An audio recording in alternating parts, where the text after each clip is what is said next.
The Mysterious Island, by Jules Verne. We're beginning Part 2, entitled Abandoned. This is Part 2, Chapter 1. It was now exactly 7 months since the balloon voyagers had been thrown on Lincoln Island.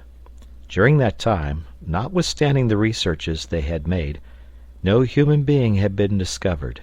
No smoke even had betrayed the presence of man on the surface of the island.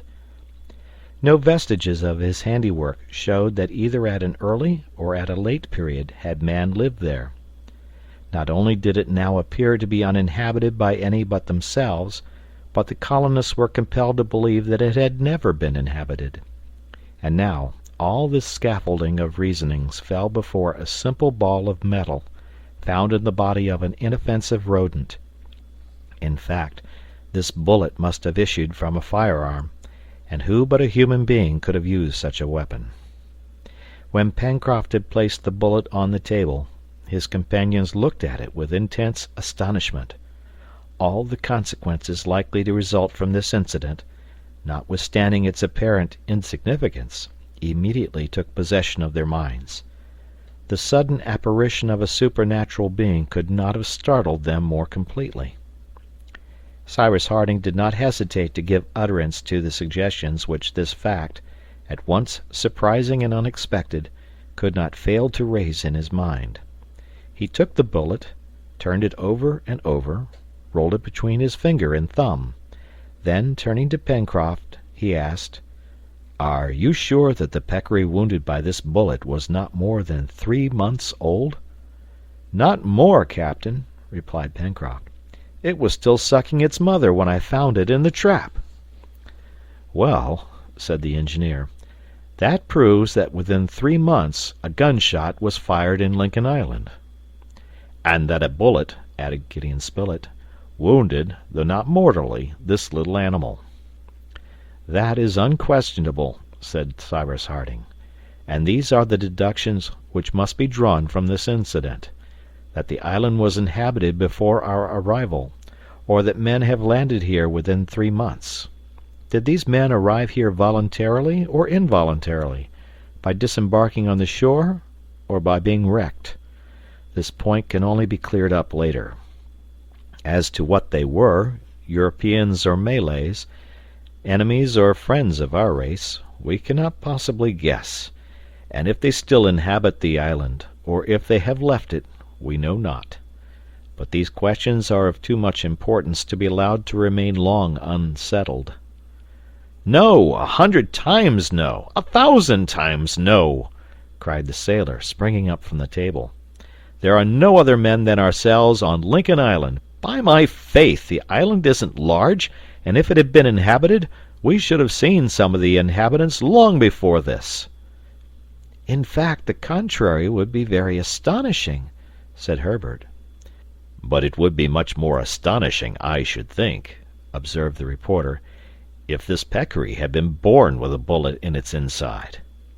"At least," said Neb seriously, "if Pencroft has not had—" "Look here, Neb," burst out Pencroft, "do you think I could have a bullet in my jaw for 5 or 6 months without finding it out? Where could it be hidden?" he asked, opening his mouth to show the 32 teeth with which it was furnished. "Look well, Neb, and if you find one hollow tooth in this set, I will let you pull out half a dozen." "Neb's supposition is certainly inadmissible," replied Harding, who, notwithstanding the gravity of his thoughts, could not restrain a smile. "It is certain that a gun has been fired in the island, within 3 months at most. But I am inclined to think that the people who landed on this coast were only here a short time ago, or that they just touched here. For if, when we surveyed the island from the summit of Mount Franklin, it had been inhabited, we should have seen them, or we should have been seen ourselves. It is therefore probable that only within a few weeks castaways have been thrown by a storm on some part of the coast. However that may be, it is of consequence to us to have this point settled." "I think that we should act with caution," said the reporter. "Such is my advice," replied Cyrus Harding, "for it is to be feared that Malay pirates have landed on the island." "Captain," asked the sailor, "would it not be a good plan, before setting out, to build a canoe in which we could either ascend the river, or, if we liked, coast round the island? It would not do to be unprovided." "Your idea is good, Pencroft," replied the engineer, "but we cannot wait for that. It would take at least a month to build a boat." "Yes, a real boat," replied the sailor, "but we do not want one for a sea voyage, and in 5 days at the most I will undertake to construct a canoe fit to navigate the Mersey." "5 days!" cried Neb.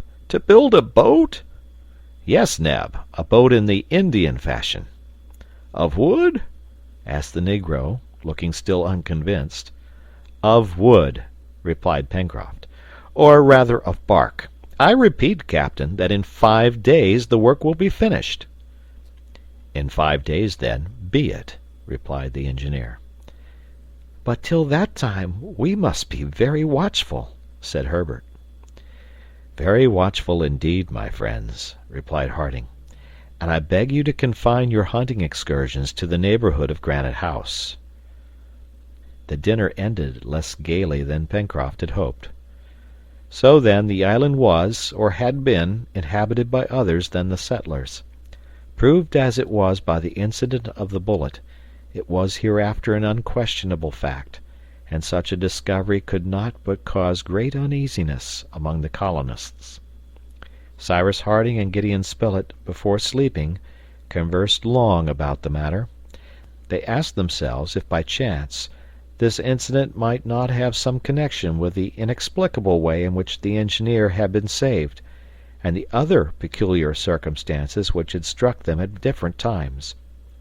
However, Cyrus Harding, after having discussed the pros and cons of the question, ended by saying, "In short, would you like to know my opinion, my dear Spilett?" "Yes, Cyrus." "Well, then, it is this. However minutely we explore the island, we shall find nothing." The next day Pencroft set to work. He did not mean to build a boat with boards and planking, but simply a flat-bottomed canoe, which would be well suited for navigating the Mersey, above all for approaching its source, where the water would naturally be shallow. Pieces of bark, fastened one to the other, would form a light boat, and in case of natural obstacles, which would render a portage necessary, it would be easily carried. Pencroft intended to secure the pieces of bark by means of nails, to ensure the canoe being watertight. It was first necessary to select the trees which would afford a strong and supple bark for the work. Now the last storm had brought down a number of large birch trees, the bark of which would be perfectly suited for their purpose. Some of these trees lay on the ground, and they had only to be barked, which was the most difficult thing of all, owing to the imperfect tools which the settlers possessed. However, they overcame all difficulties. While the sailor, seconded by the engineer, thus occupied himself without losing an hour, Gideon Spilett and Herbert were not idle. They were made purveyors to the colony. The reporter could not but admire the boy, who had acquired great skill in handling the bow and spear. Herbert also showed great courage, and much of that presence of mind which may justly be called the reasoning of bravery. These two companions of the chase, remembering Cyrus Harding's recommendations, did not go beyond a radius of 2 miles round Granite House, but the borders of the forest furnished a sufficient tribute of agoutis, capybaras, kangaroos, peccaries, etc., and if the result from the traps was less than during the cold, still the warren yielded its accustomed quota, which might have fed all the colony in Lincoln Island. Often during these excursions Herbert talked with Gideon Spilett on the incident of the bullet, and the deductions which the engineer drew from it, and one day, it was the 26th of October, he said, "But, Mr. Spilett, do you not think it very extraordinary that, if any castaways have landed on the island, they have not yet shown themselves near Granite House?" "Very astonishing if they are still here," replied the reporter, "but not astonishing at all if they are here no longer." "So you think that these people have already quitted the island?" returned Herbert. "It is more than probable, my boy, for if their stay was prolonged, and above all, if they were still here, some accident would have at last betrayed their presence. "But if they are able to go away," observed the lad, "they could not have been castaways." "No, Herbert, or at least, they were what might be called provisional castaways. It is very possible that a storm may have driven them to the island without destroying their vessel, and that, the storm over, they went away again." "I must acknowledge one thing," said Herbert. "It is that Captain Harding appears rather to fear than desire the presence of human beings on our island." "In short," responded the reporter, "there are only Malays who frequent these seas, and those felons are ruffians which it is best to avoid." "It is not impossible, Mr. Spilett," said Herbert, "that some day or other we may find traces of their landing." "I do not say no, my boy. A deserted camp, the ashes of a fire, would put us on the track, and this is what we will look for in our next expedition." The day on which the hunters spoke thus, they were in a part of the forest near the Mersey, remarkable for its beautiful trees. There, among others, rose to a height of nearly 200 feet above the ground some of those superb coniferae to which, in New Zealand, the natives give the name of kauris. "I have an idea, Mr. Spilett," said Herbert. "If I were to climb to the top of one of these kauris, I could survey the country for an immense distance round." "The idea is good," replied the reporter. "But could you climb to the top of those giants?" "I can at least try," replied Herbert. The light and active boy then sprang on the first branches, the arrangement of which made the ascent of the kauri easy, and in a few minutes he arrived at the summit, which emerged from the immense plain of verdure. From this elevated situation his gaze extended over all the southern portion of the island, from Claw Cape on the southeast to Reptile End on the southwest. To the northwest rose Mount Franklin, which concealed a great part of the horizon. But Herbert, from the height of his observatory, could examine all the yet unknown portion of the island, which might have given shelter to the strangers whose presence they suspected. The lad looked attentively. There was nothing in sight on the sea, not a sail, neither on the horizon nor near the island. However, as the bank of trees hid the shore, it was possible that a vessel, especially if deprived of her masts, might lie close to the land and thus be invisible to Herbert. Neither in the forest of the far west was anything to be seen. The wood formed an impenetrable screen, measuring several square miles, without a break or an opening. It was impossible even to follow the course of the Mersey, or to ascertain in what part of the mountain it took its source. Perhaps other creeks also ran towards the west, but they could not be seen. But at last, if all indication of an encampment escaped Herbert's sight, could he not even catch a glimpse of smoke, the faintest trace of which would be easily discernible in the pure atmosphere? For an instant Herbert thought he could perceive a slight smoke in the west, but a more attentive examination showed that he was mistaken. He strained his eyes in every direction, and his sight was excellent. No, decidedly there was nothing there. Herbert descended to the foot of the kauri, and the two sportsmen returned to Granite House. There Cyrus Harding listened to the lad's account, shook his head, and said nothing. It was very evident that no decided opinion could be pronounced on this question until after a complete exploration of the island. 2 days after, the 28th of October, another incident occurred, for which an explanation was again required. While strolling along the shore about 2 miles from Granite House, Herbert and Neb were fortunate enough to capture a magnificent specimen of the order of Chelonia. It was a turtle of the species Midas, the edible green turtle, so called from the color both of its shell and fat. Herbert caught sight of this turtle as it was crawling among the rocks to reach the sea. "Help, Neb, help!" he cried. Neb ran up. "What a fine animal!" said Neb. "But how are we to catch it?" "Nothing is easier, Neb," replied Herbert. We have only to turn the turtle on its back, and it cannot possibly get away. Take your spear and do as I do." The reptile, aware of danger, had retired between its carapace and plastron. They no longer saw its head or feet, and it was motionless as a rock. Herbert and Neb then drove their sticks underneath the animal, and by their united efforts managed without difficulty to turn it on its back. The turtle, which was 3 feet in length, would have weighed at least 400 pounds. "Capital!" cried Neb. "This is something that will rejoice friend Pencroft's heart." In fact, the heart of friend Pencroft could not fail to be rejoiced, for the flesh of the turtle, which feeds on wrack grass, is extremely savory. At this moment the creature's head could be seen, which was small, flat, but widened behind by the large temporal fosse hidden under the long roof. "And now what shall we do with our prize?" said Neb. "We can't drag it to Granite House." "Leave it here, since it cannot turn over," replied Herbert, "and we will come back with the cart to fetch it." "That is the best plan." However, for greater precaution, Herbert took the trouble, which Neb deemed superfluous, to wedge up the animal with great stones, after which the 2 hunters returned to Granite House, following the beach, which the tide had left uncovered.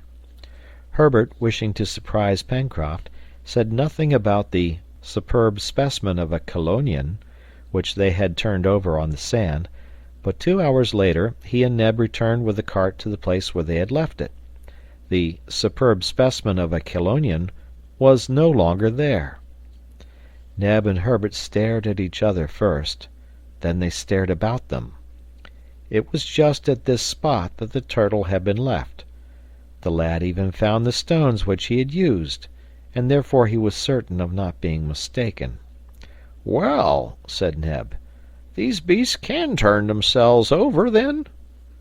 "It appears so," replied Herbert, who could not understand it at all, and was gazing at the stones scattered on the sand. "Well, Pencroft will be disgusted." "And Captain Harding will perhaps be very perplexed how to explain this disappearance," thought Herbert. "Look here," said Neb, who wished to hide his ill luck, "we won't speak about it." "On the contrary, Neb, we must speak about it," replied Herbert. And the two, taking the cart, which there was now no use for, returned to Granite House. Arrived at the dockyard, where the engineer and the sailor were working together, Herbert recounted what had happened. "Oh, the stupids!" cried the sailor. "To have let at least 50 meals escape!" "But, Pencroft," replied Neb, "it wasn't our fault that the beast got away. As I tell you, we had turned it over on its back."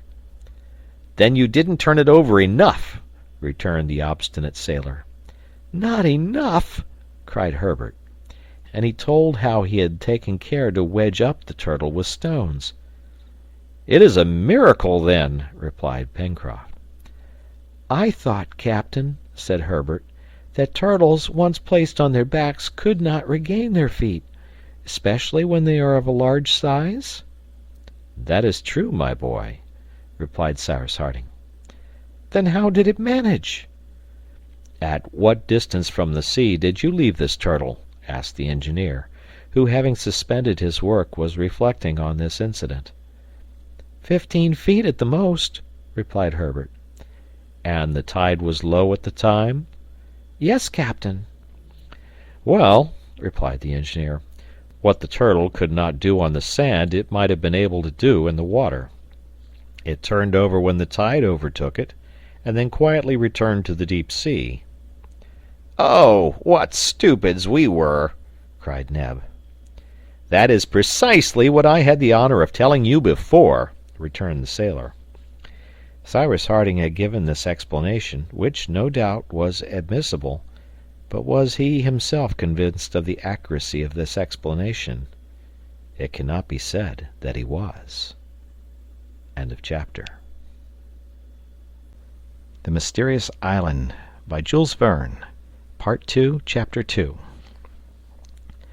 On the 9th of October the bark canoe was entirely finished.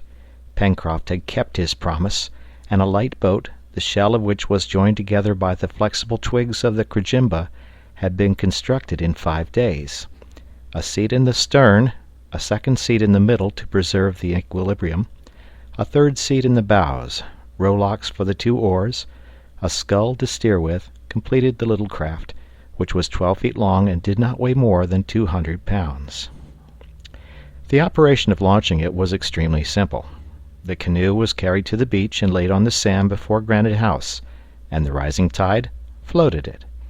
Pencroft, who leaped in directly, maneuvered it with the scull and declared it to be just the thing for the purpose to which they wished to put it. "Hurrah!" cried the sailor, who did not disdain to celebrate thus his own triumph. "With this we can go round the world?" asked Gideon Spilett.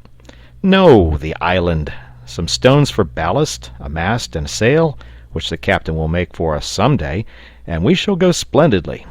Well, captain, and you, Mr. Spilett, and you, Herbert, and you, Neb, aren't you coming to try our new vessel? Come along. We must see if it will carry all 5 of us." This was certainly a trial which ought to be made. Pencroft soon brought the canoe to the shore by a narrow passage among the rocks, and it was agreed that they should make a trial of the boat that day by following the shore as far as the first point at which the rocks of the south ended. As they embarked, Neb cried, "But your boat leaks rather, Pencroft." "That's nothing, Neb," replied the sailor. "The wood will get seasoned. In 2 days there won't be a single leak, and our boat will have no more water in her than there is in the stomach of a drunkard. Jump in." They were soon all seated, and Pencroft shoved off. The weather was magnificent, the sea as calm as if its waters were contained within the narrow limits of a lake. Thus the boat could proceed with as much security as if it was ascending the tranquil current of the Mersey. Neb took one of the oars, Herbert the other, and Pencroft remained in the stern in order to use the scull. The sailor first crossed the channel and steered close to the southern point of the islet. A light breeze blew from the south. No roughness was found either in the channel or the green sea. A long swell, which the canoe scarcely felt, as it was heavily laden, rolled regularly over the surface of the water. They pulled out about half a mile distant from the shore, that they might have a good view of Mount Franklin. Pencroft afterwards returned towards the mouth of the river. The boat then skirted the shore, which, extending to the extreme point, hid all Tadorn's Fens. This point, of which the distance was increased by the irregularity of the coast, was nearly 3 miles from the Mersey. The settlers resolved to go to its extremity, and only go beyond it as much as was necessary to take a rapid survey of the coast as far as Claw Cape. The canoe followed the windings of the shore, avoiding the rocks which fringed it, and which the rising tide began to cover. The cliff gradually sloped away from the mouth of the river to the point. This was formed of granite rocks, capriciously distributed, very different from the cliff at Prospect Heights, and of an extremely wild aspect. It might have been said that an immense cartload of rocks had been emptied out there. There was no vegetation on this sharp promontory, which projected 2 miles from the forest, and it thus represented a giant's arm stretched out from a leafy sleeve. The canoe, impelled by the 2 oars, advanced without difficulty. Gideon Spilett, pencil in one hand and notebook in the other, sketched the coast in bold strokes. Neb, Herbert, and Pencroft chatted, while examining this part of their domain, which was new to them, and in proportion as the canoe proceeded towards the south, the 2 Mandible Capes appeared to move and surround Union Bay more closely. As to Cyrus Harding, he did not speak. He simply gazed, and by the mistrust which his look expressed, it appeared that he was examining some strange country. In the meantime, after a voyage of 3/4 of an hour, the canoe reached the extremity of the point, and Pencroft was preparing to return, when Herbert, rising, pointed to a black object, saying, "What do I see down there on the beach?" All eyes turned towards the point indicated. "Why," said the reporter, "there is something. It looks like part of a wreck half buried in the sand." "Ah!" cried Pencroft, "I see what it is." "What?" asked Neb. Barrels, barrels, which perhaps are full," replied the sailor. "Pull to the shore, Pencroft," said Cyrus. A few strokes of the oar brought the canoe into a little creek, and its passengers leaped on shore. Pencroft was not mistaken. 2 barrels were there, half buried in the sand, but still firmly attached to a large chest, which, sustained by them, had floated to the moment when it stranded on the beach. "There's been a wreck, then, in some part of the island," said Herbert. "Evidently," replied Spilett. "But what's in this chest?" cried Pencroft, with very natural impatience. "What's in this chest? It is shut up, and nothing to open it with. Well, perhaps a stone." And the sailor, raising a heavy block, was about to break in one of the sides of the chest when the engineer arrested his hand. "Pencroft," said he, "can you restrain your impatience for 1 hour only?" "But, Captain, just think! Perhaps there is everything we want in there." "We shall find that out, Pencroft," replied the engineer. "But trust to me, and do not break the chest, which may be useful to us. We must convey it to Granite House, where we can open it easily, and without breaking it. It is quite prepared for a voyage, and since it has floated here, it may just as well float to the mouth of the river." "You're right, Captain, and I was wrong as usual," replied the sailor. The engineer's advice was good. In fact, the canoe probably would not have been able to contain the articles possibly enclosed in the chest, which doubtless was heavy, since 2 empty barrels were required to buoy it up. It was therefore much better to tow it to the beach at Granite House. And now, whence had this chest come? That was the important question. Cyrus Harding and his companions looked attentively around them, and examined the shore for several hundred steps. No other articles or pieces of wreck could be found. Herbert and Neb climbed a high rock to survey the sea, but there was nothing in sight, neither a dismasted vessel nor a ship under sail. However, there was no doubt that there had been a wreck. Perhaps this incident was connected with that of the bullet. Perhaps strangers had landed on another part of the island. Perhaps they were still there. But the thought which came naturally to the settlers was that these strangers could not be Malay pirates, for the chest was evidently of American or European make. All the party returned to the chest, which was of an unusually large size. It was made of oak wood, very carefully closed and covered with a thick hide, which was secured by copper nails. The 2 great barrels, hermetically sealed, but which sounded hollow and empty, were fastened to its sides by strong ropes, knotted with a skill which Pencroft directly pronounced sailors alone could exhibit. It appeared to be in a perfect state of preservation, which was explained by the fact that it had stranded on a sandy beach, and not among rocks. They had no doubt whatever, on examining it carefully, that it had not been long in the water, and that its arrival on this coast was recent. The water did not appear to have penetrated to the inside, and the articles which it contained were no doubt uninjured. It was evident that this chest had been thrown overboard from some dismasted vessel driven towards the island, and that, in the hope that it would reach the land, where they might afterwards find it, the passengers had taken the precaution to buoy it up by means of this floating apparatus.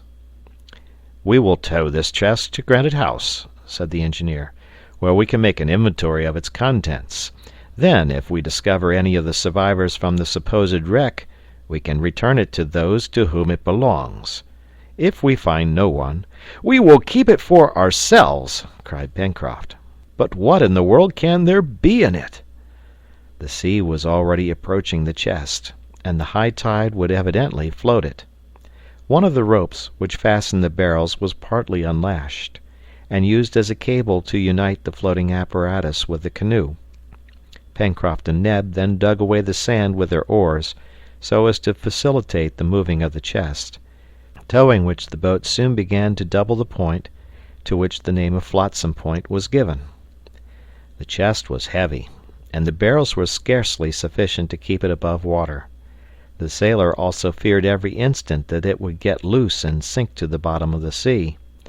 But happily his fears were not realized, and an hour and a half after they set out, all that time had been taken up in going a distance of 3 miles.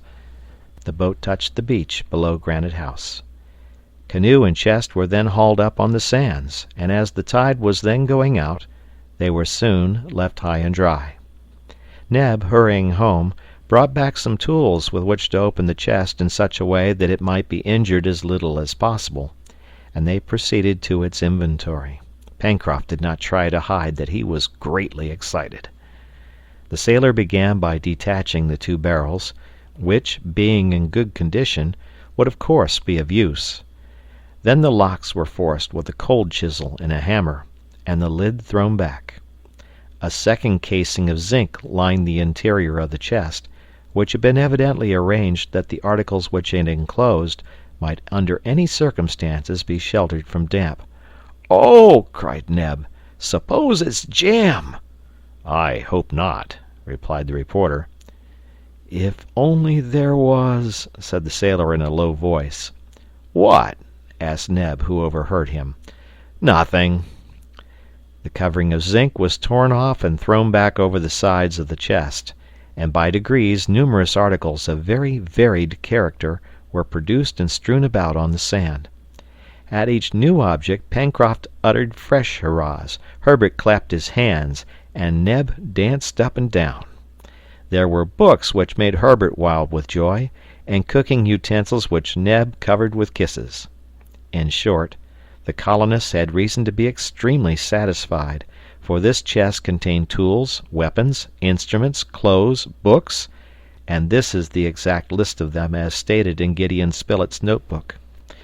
Tools: 3 knives with several blades, 2 woodman's axes, 2 carpenter's hatchets, 3 planes, 2 adzes, 1 chwiebel or mattock, 6 chisels, 2 files, 3 hammers, 3 gimlets, 2 augers, 10 bags of nails and screws, 3 saws of different sizes, 2 boxes of needles.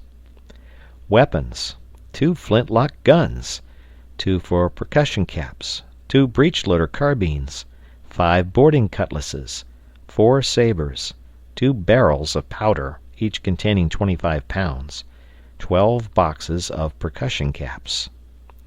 Instruments: 1 sextant, 1 double opera glass, 1 telescope, 1 box of mathematical instruments, 1 mariner's compass, 1 Fahrenheit thermometer, 1 aneroid barometer, 1 box containing a photographic apparatus, object glass, plates, chemicals, etc. Clothes: 2 dozen shirts of a peculiar material resembling wool, but evidently of a vegetable origin, 3 dozen stockings of the same material. Utensils: 1 iron pot, 6 copper saucepans, 3 iron dishes, 10 metal plates, 2 kettles, 1 portable stove, 6 table knives. Books: 1 Bible, 1 atlas, 1 dictionary of the different Polynesian idioms, 1 dictionary of natural science in 6 volumes, 3 reams of white paper, 2 books with blank pages. "It must be allowed," said the reporter after the inventory had been made, "that the owner of this chest was a practical man. Tools, weapons, instruments, clothes, utensils, books. Nothing is wanting. It might really be said that he expected to be wrecked, and had prepared for it beforehand." "Nothing is wanting, indeed," murmured Cyrus Harding thoughtfully. "And for a certainty," added Herbert, "the vessel which carried this chest and its owner was not a Malay pirate." "Unless," said Pencroft, "the owner had been taken prisoner by pirates." "That is not admissible," replied the reporter. "It is more probable that an American or European vessel has been driven into this quarter, and that her passengers, wishing to save necessaries at least, prepared this chest and threw it overboard." "Is that your opinion, Captain?"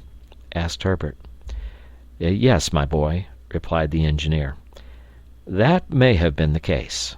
It is possible that at the moment, or in expectation of a wreck, they collected into this chest different articles of the greatest use in hopes of finding again on the coast." "Even the photographic box!" exclaimed the sailor incredulously. "As to that apparatus," replied Harding, "I do not quite see the use of it, and a more complete supply of clothes or more abundant ammunition would have been more valuable to us as well as to any other castaways." "But isn't there any mark or direction on these instruments, tools, or books which would tell us something about them?" asked Gideon Spilett. "That might be ascertained. Each article was carefully examined, especially the books, instruments, and weapons. Neither the weapons nor the instruments, contrary to the usual custom, bore the name of the maker.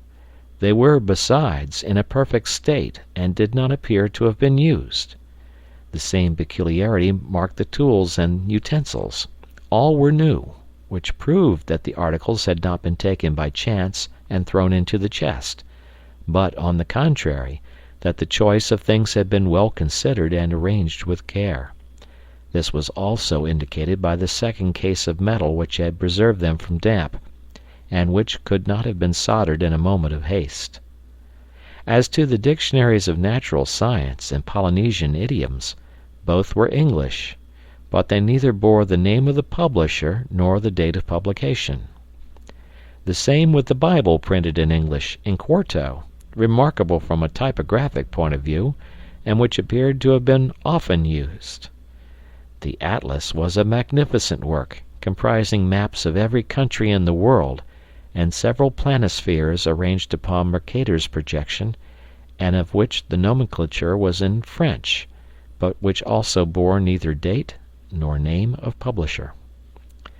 There was nothing, therefore, on these different articles by which they could be traced, and nothing consequently of a nature to show the nationality of the vessel which must have recently passed these shores.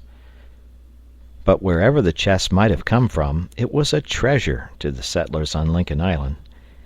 Till then, by making use of the productions of nature, they had created everything for themselves, and, thanks to their intelligence, they had managed without difficulty. But did it not appear as if Providence had wished to reward them by sending them these productions of human industry? Their thanks rose unanimously to heaven. However, one of them was not quite satisfied. It was Pencroft. It appeared that the chest did not contain something which he evidently held in great esteem, for in proportion as they approached the bottom of the box, his hurrahs diminished in heartiness, and, the inventory finished, he was heard to mutter these words: "That's all very fine, but you can see that there is nothing for me in that box." This led Neb to say, "Why, friend Pencroft, what more do you expect?" "Half a pound of tobacco," replied Pencroft seriously, "and nothing would have been wanting to complete my happiness." No one could help laughing at this speech of the sailors. But the result of this discovery of the chest was, that it was now more than ever necessary to explore the island thoroughly. It was therefore agreed that the next morning at break of day they should set out, by ascending the Mersey so as to reach the western shore. If any castaways had landed on the coast, it was to be feared they were without resources, and it was therefore the more necessary to carry help to them without delay. During the day the different articles were carried to Granite House, where they were methodically arranged in the great hall. This day, the 29th of October, happened to be a Sunday, and before going to bed, Herbert asked the engineer if he would not read them something from the Gospel. "Willingly," replied Cyrus Harding. He took the sacred volume, and was about to open it, when Pencroft stopped him, saying, "Captain, I am superstitious. Open at random and read the first verse which your eye falls upon. We will see if it applies to our situation." Cyrus Harding smiled at the sailor's idea, and, yielding to his wish, he opened exactly at a place where the leaves were separated by a marker. Immediately his eyes were attracted by a cross, which, made with a pencil, was placed against the 8th verse of the 7th chapter of the Gospel of St. Matthew. He read the verse, which was this: "For every one that asketh receiveth, and he that seeketh findeth." End of chapter. The Mysterious Island, by Jules Verne, Part 2, Chapter 3. The next day, the 30th of October, All was ready for the proposed exploring expedition, which recent events had rendered so necessary. In fact, things had so come about that the settlers in Lincoln Island no longer needed help for themselves, but were even able to carry it to others. It was therefore agreed that they should ascend the Mersey as far as the river was navigable. A great part of the distance would thus be traversed without fatigue, and the explorers could transport their provisions and arms to an advanced point in the west of the island. It was necessary to think not only of the things which they should take with them, but also of those which they might have by chance to bring back to Granite House. If there had been a wreck on the coast, as was supposed, there would be many things cast up, which would be lawfully their prizes.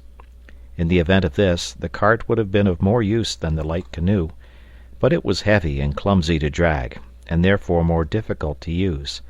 This led Pencroft to express his regret that the chest had not contained, besides his half-pound of tobacco, a pair of strong New Jersey horses, which would have been very useful to the colony. The provisions which Neb had already packed up consisted of a store of meat and of several gallons of beer, that is to say, enough to sustain them for 3 days, the time which Harding assigned for the expedition. They hoped, besides, to supply themselves on the road, and Neb took care not to forget the portable stove. The only tools the settlers took were the 2 woodmen's axes, which they could use to cut a path through the thick forests, as also the instruments, the telescope and pocket compass. For weapons they selected the 2 flintlock guns, which were likely to be more useful to them than the percussion fowling pieces, the first only requiring flints, which could be easily replaced, and the latter needing fulminating caps, a frequent use of which would soon exhaust their limited stock.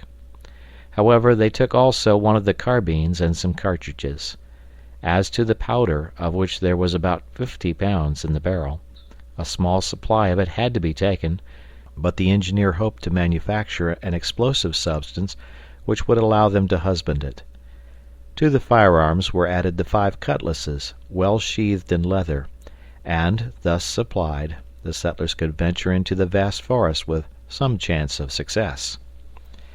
It is useless to add that Pencroft, Herbert, and Neb, thus armed, were at the summit of their happiness, although Cyrus Harding made them promise not to fire a shot unless it was necessary. At 6 in the morning the canoe put off from the shore. All had embarked, including Top, and they proceeded to the mouth of the Mersey. The tide had begun to come up half an hour before. For several hours, therefore, there would be a current, which it was well to profit by, for later the ebb would make it difficult to ascend the river. The tide was already strong, for in 3 days the moon would be full, and it was enough to keep the boat in the center of the current, where it floated swiftly along between the high banks without it being necessary to increase its speed by the aid of the oars. In a few minutes the explorers arrived at the angle formed by the Mersey, and exactly at the place where, 7 months before, Pencroft had made his first raft of wood. After this sudden angle, the river widened and flowed under the shade of great evergreen firs. The aspect of the banks was magnificent. Cyrus Harding and his companions could not but admire the lovely effects so easily produced by nature with water and trees. As they advanced, the forest element diminished. On the right bank of the river grew magnificent specimens of the Ulmaceae tribe, the precious elm, so valuable to builders, and which withstands well the action of water. Then there were numerous groups belonging to the same family, among others one in particular, the fruit of which produces a very useful oil. Further on, Herbert remarked the lardizabala, a twining shrub which, when bruised in water, furnishes excellent cordage, and 2 or 3 ebony trees of a beautiful black, crossed with capricious veins. From time to time, in certain places where the landing was easy, the canoe was stopped, when Gideon Spilett, Herbert, and Pencroft, their guns in their hands, and preceded by Top, jumped on shore.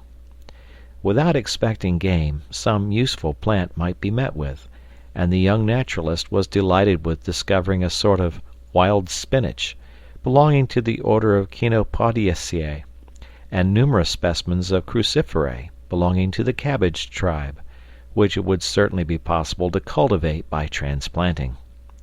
There were cresses, horseradish, turnips, and lastly, little branching hairy stalks, scarcely more than 3 feet high, which produced brownish grains. "Do you know what this plant is?" asked Herbert of the sailor. "Tobacco!" cried Pencroft, who evidently had never seen his favorite plant except in the bowl of his pipe.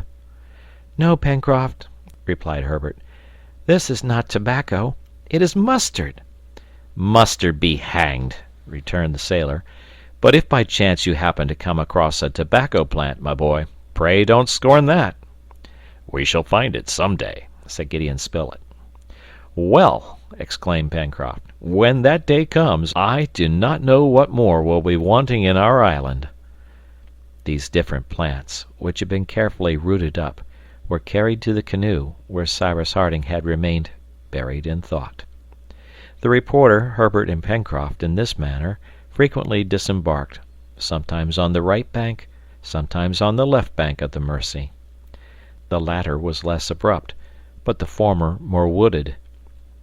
The engineer ascertained by consulting his pocket compass that the direction of the river from the first turn was obviously southwest and northeast, and nearly straight for a length of about 3 miles. But it was to be supposed that this direction changed beyond that point, and that the Mersey continued to the northwest, towards the spurs of Mount Franklin, among which the river rose. During one of these excursions, Gideon Spilett managed to get hold of 2 couples of living gallinaceae. They were birds with long, thin beaks, lengthened necks, short wings, and without any appearance of a tail. Herbert rightly gave them the name of tinamous, and it was resolved that they should be the first tenants of their future poultry yard. But till then the guns had not spoken, and the first report which awoke the echoes of the forest of the far west was provoked by the appearance of a beautiful bird resembling the kingfisher. "I recognize him!" cried Pencroft, and it seemed as if his gun went off by itself. "What do you recognize?" asked the reporter. "The bird which escaped us on our first excursion, and from which we gave the name to that part of the forest." "A jacamar!" cried Herbert. It was indeed a jacamar, of which the plumage shines with a metallic luster. A shot brought it to the ground, and Top carried it to the canoe. At the same time 1/2 dozen lories were brought down. The lory is the size of a pigeon, the plumage dashed with green, part of the wings crimson, and its crest bordered with white. To the young boy belonged the honor of this shot, and he was proud enough of it. Lories are better food than the jacamar, the flesh of which is rather tough, but it was difficult to persuade Pencroft that he had not killed the king of eatable birds. It was 10 o'clock in the morning when the canoe reached a second angle of the Mersey, nearly 5 miles from its mouth. Here a halt was made for breakfast under the shade of some splendid trees. The river still measured from 60 to 70 feet in breadth, and its bed from 5 to 6 feet in depth.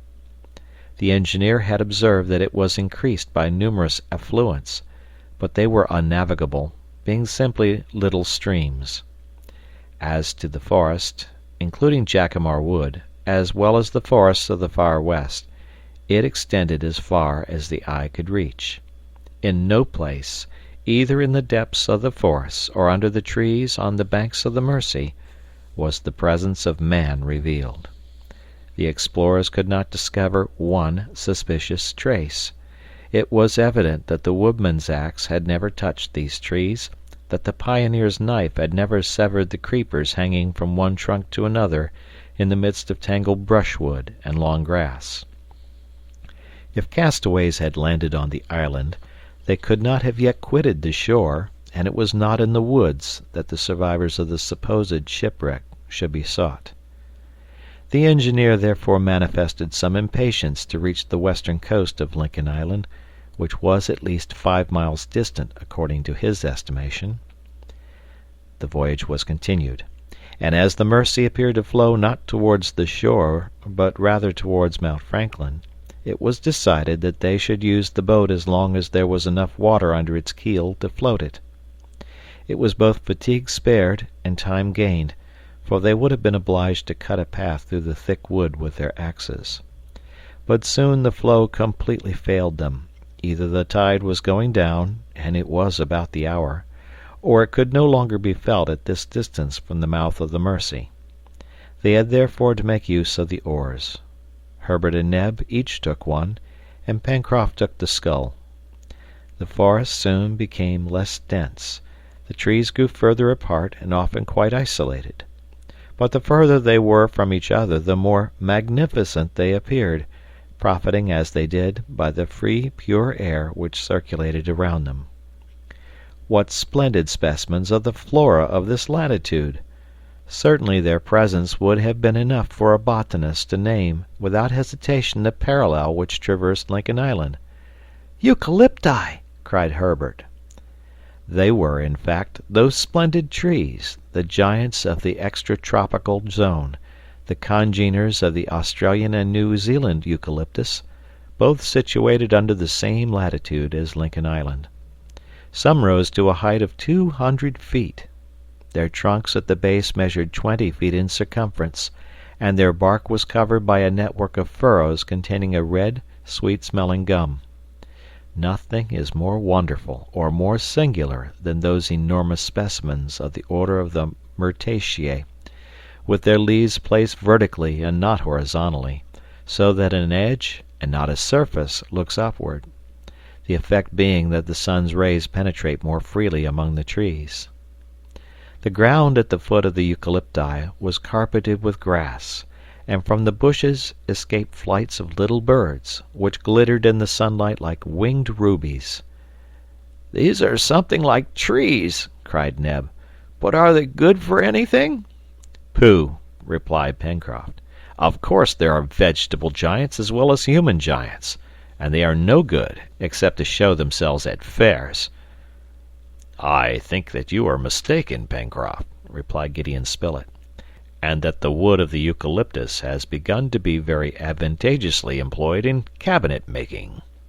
"And I may add," said Herbert, "that the eucalyptus belongs to a family which comprises many useful members: the guava tree, from whose fruit guava jelly is made; the clove tree, which produces the spice; the pomegranate tree, which bears pomegranates; the Eugaceae cauliflora, the fruit of which is used in making a tolerable wine; the Uguay myrtle, which contains an excellent alcoholic liquor; the Caryophyllus myrtle, of which the bark forms an esteemed cinnamon; the Eugenia pimenta, from whence comes Jamaica pepper; the common myrtle, from whose buds and berries spice is sometimes made; the Eucalyptus manifera, which yields a sweet sort of manna; the Guinea eucalyptus, the sap of which is transformed into beer by fermentation; in short, all those trees known under the name of gum trees or ironbark trees in Australia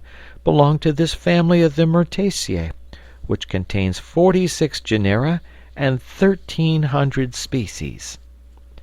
The lad was allowed to run on, and he delivered his little botanical lecture with great animation. Cyrus Harding listened smiling, and Pencroft with an indescribable feeling of pride. "Very good, Herbert," replied Pencroft, "but I could swear that all those useful specimens you have just told us about are none of them giants like these." "That is true, Pencroft." "That supports what I said," returned the sailor, "namely, that these giants are good for nothing." "There you are wrong, Pencroft," said the engineer. "These gigantic eucalypti, which shelter us, are good for something." "And what is that?" "To render the countries which they inhabit healthy. Do you know what they are called in Australia and New Zealand?" "No, captain." "They are called fever trees." "Because they give fevers?" "No, because they prevent them." "Good. I must note that," said the reporter. "Note it then, my dear Spilett, for it appears proved that the presence of the eucalyptus is enough to neutralize miasmas.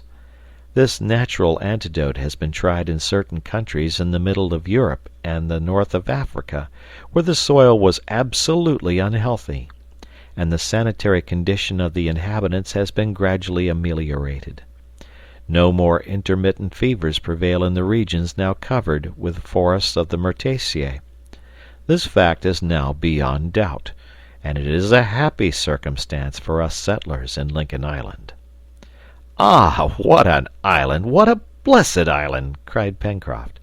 "I tell you it wants nothing, unless it is—" "That will come, Pencroft, that will be found," replied the engineer. "But now we must continue our voyage, and push on as far as the river will carry our boat." The exploration was therefore continued for another 2 miles in the midst of country covered with eucalypti, which predominated in the woods of this portion of the island. The space which they occupied extended as far as the eye could reach on each side of the Mersey, which wound along between high green banks. The bed was often obstructed by long weeds, and even by pointed rocks, which rendered the navigation very difficult. The action of the oars was prevented, and Pencroft was obliged to push with a pole. They found also that the water was becoming shallower and shallower, and that the canoe must soon stop. The sun was already sinking towards the horizon, and the trees threw long shadows on the ground. Cyrus Harding, seeing that he could not hope to reach the western coast of the island in one journey, resolved to camp at the place where any further navigation was prevented by want of water. He calculated that they were still 5 or 6 miles from the coast, and this distance was too great for them to attempt during the night in the midst of unknown woods.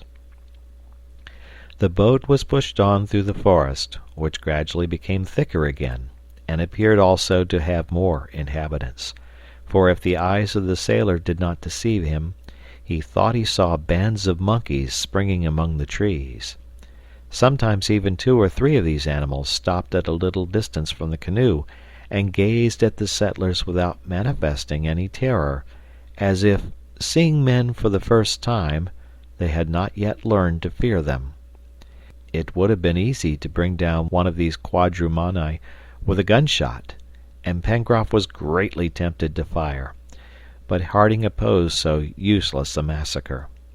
This was prudent, for the monkeys, or apes rather, appearing to be very powerful and extremely active, it was useless to provoke an unnecessary aggression, and the creatures might, ignorant of the power of the explorers' firearms, have attacked them. It is true that the sailor considered the monkeys from a purely elementary point of view, for those animals which are herbivorous make very excellent game, but since they had an abundant supply of provisions, it was a pity to waste their ammunition. Towards 4 o'clock, the navigation of the Mersey became exceedingly difficult, for its course was obstructed by aquatic plants and rocks. The banks rose higher and higher, and already they were approaching the spurs of Mount Franklin. The source could not be far off, since it was fed by the water from the southern slopes of the mountain. "In a quarter of an hour," said the sailor, "we shall be obliged to stop, Captain." "Very well, we will stop, Pencroft, and we will make our encampment for the night." "At what distance are we from Granite House?" asked Herbert. "About 7 miles," replied the engineer, taking into calculation, however, the detours of the river, which has carried us to the northwest. "Shall we go on?" asked the reporter. "Yes, as long as we can," replied Cyrus Harding.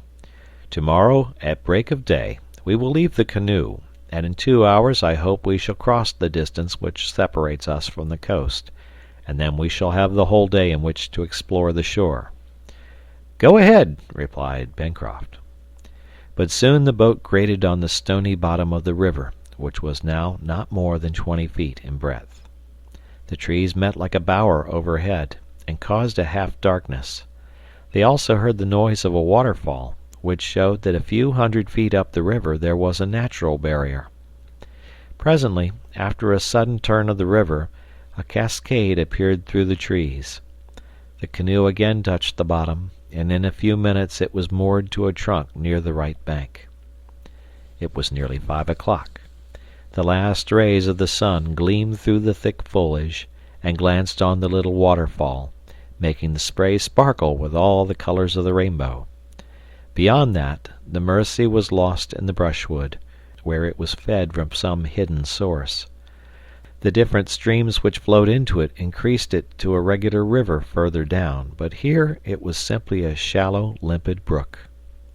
It was agreed to camp here, as the place was charming.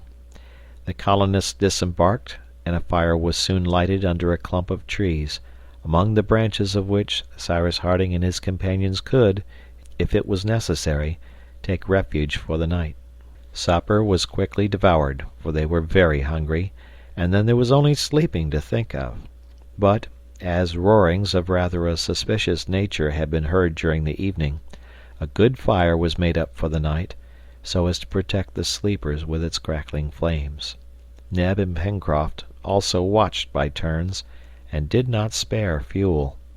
They thought they saw the dark forms of some wild animals prowling round the camp among the bushes. But the night passed without incident, and the next day, the 31st of October, at 5 o'clock in the morning, all were on foot, ready for a start. End of chapter. The Mysterious Island by Jules Verne. Part 2, Chapter 4.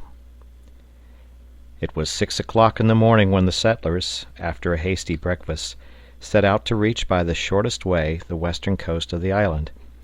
And how long would it take to do this? Cyrus Harding had said 2 hours, but of course that depended on the nature of the obstacles they might meet with. As it was probable that they would have to cut a path through the grass, shrubs, and creepers, they marched axe in hand, and with guns also ready, wisely taking warning from the cries of the wild beasts heard in the night.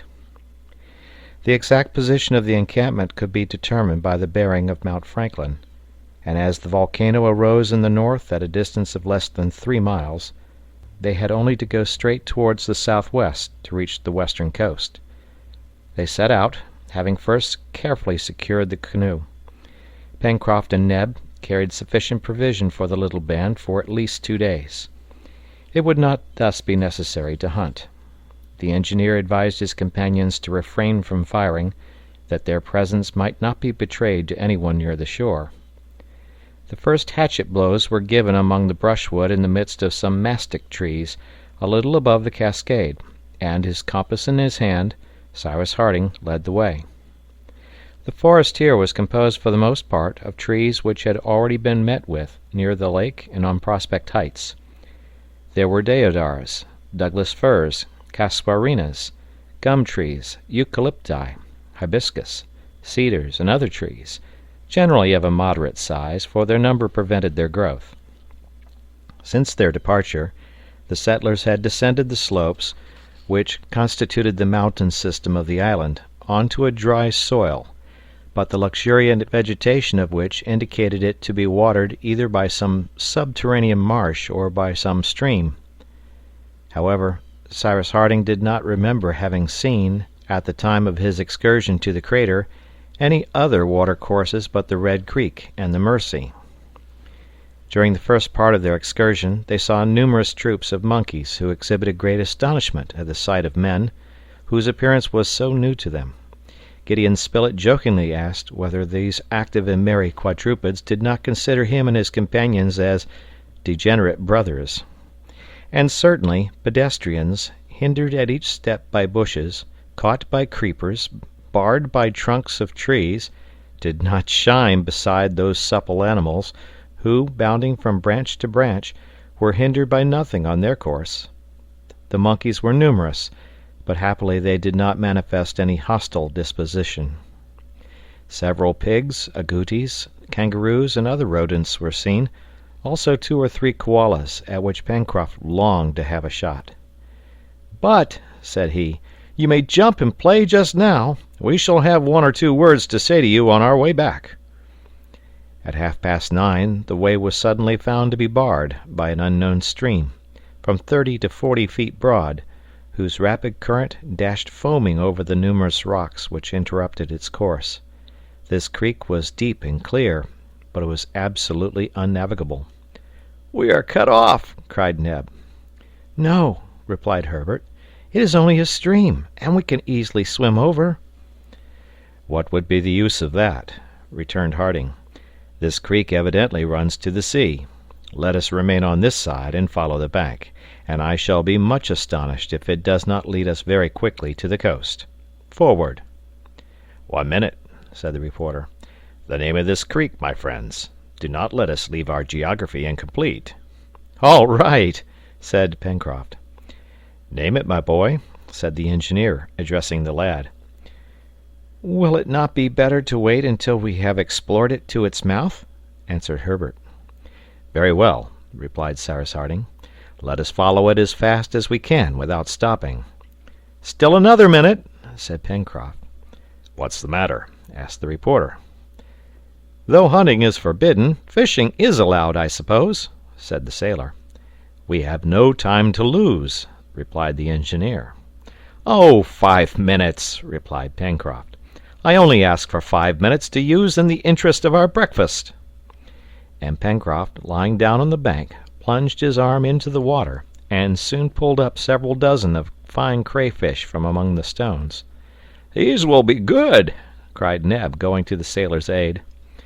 "As I said, there is everything in this island except tobacco," muttered Pencroft, with a sigh. The fishing did not take 5 minutes, for the crayfish were swarming in the creek. A bag was filled with crustacea, whose shells were of a cobalt blue. The settlers then pushed on.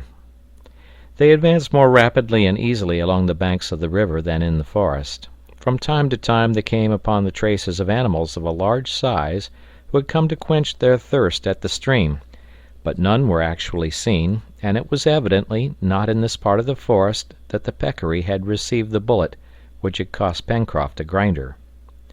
In the meanwhile, considering the rapid current, Harding was led to suppose that he and his companions were much farther from the western coast than they had at first supposed. In fact, at this hour, the rising tide would have turned back the current of the creek, if its mouth had only been a few miles distant. Now this effect was not produced, and the water pursued its natural course. The engineer was much astonished at this, and frequently consulted his compass, to assure himself that some turn of the river was not leading them again into the far west. However, the creek gradually widened, and its waters became less tumultuous.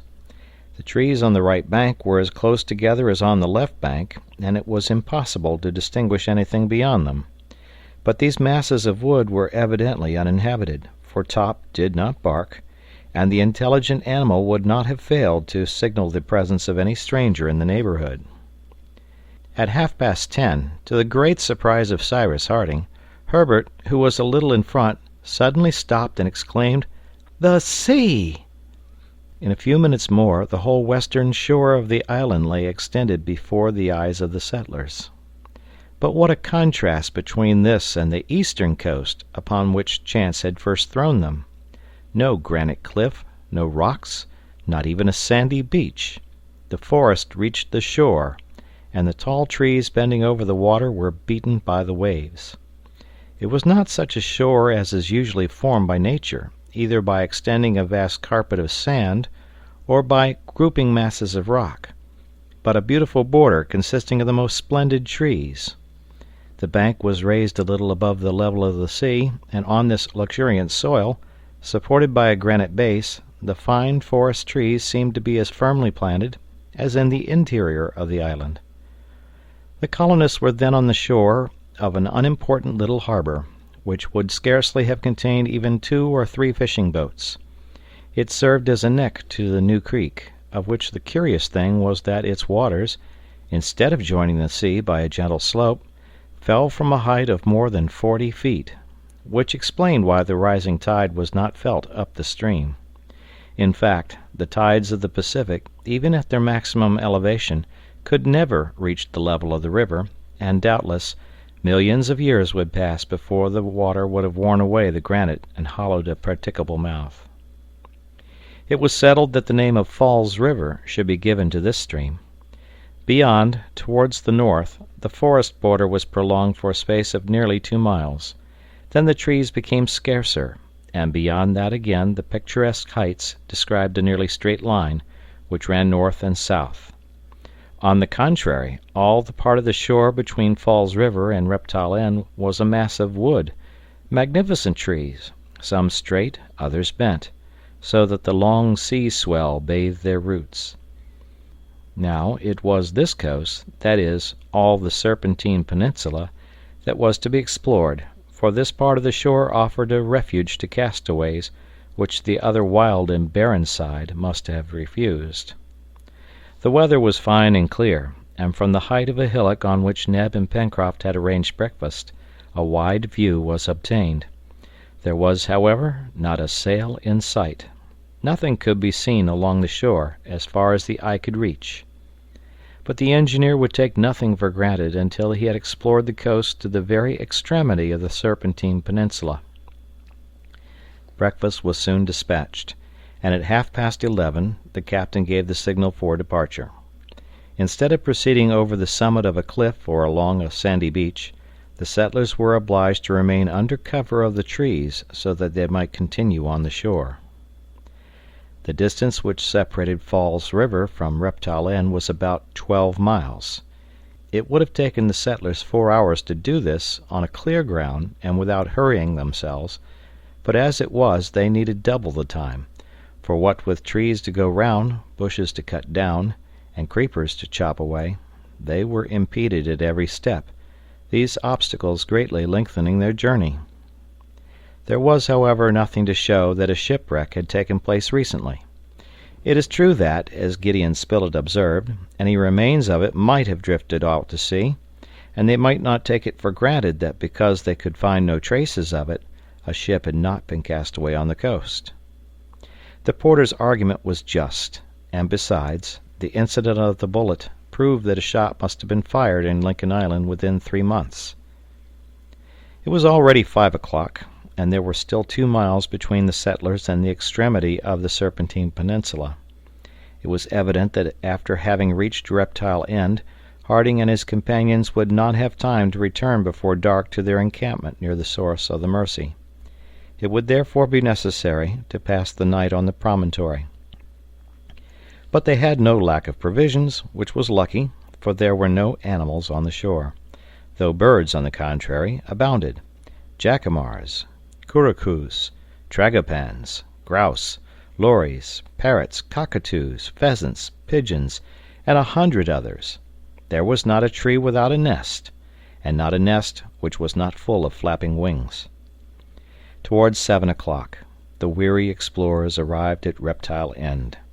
Here the seaside forest ended, and the shore resumed the customary appearance of a coast, with rocks, reefs, and sands. It was possible that something might be found here, but darkness came on, and the further exploration had to be put off to the next day. Pencroft and Herbert hastened on to find a suitable place for their camp. Among the last trees of the forest of the far west, the boy found several thick clumps of bamboos. "Good," said he. "This is a valuable discovery." "Valuable?" returned Pencroft. "Certainly," replied Herbert.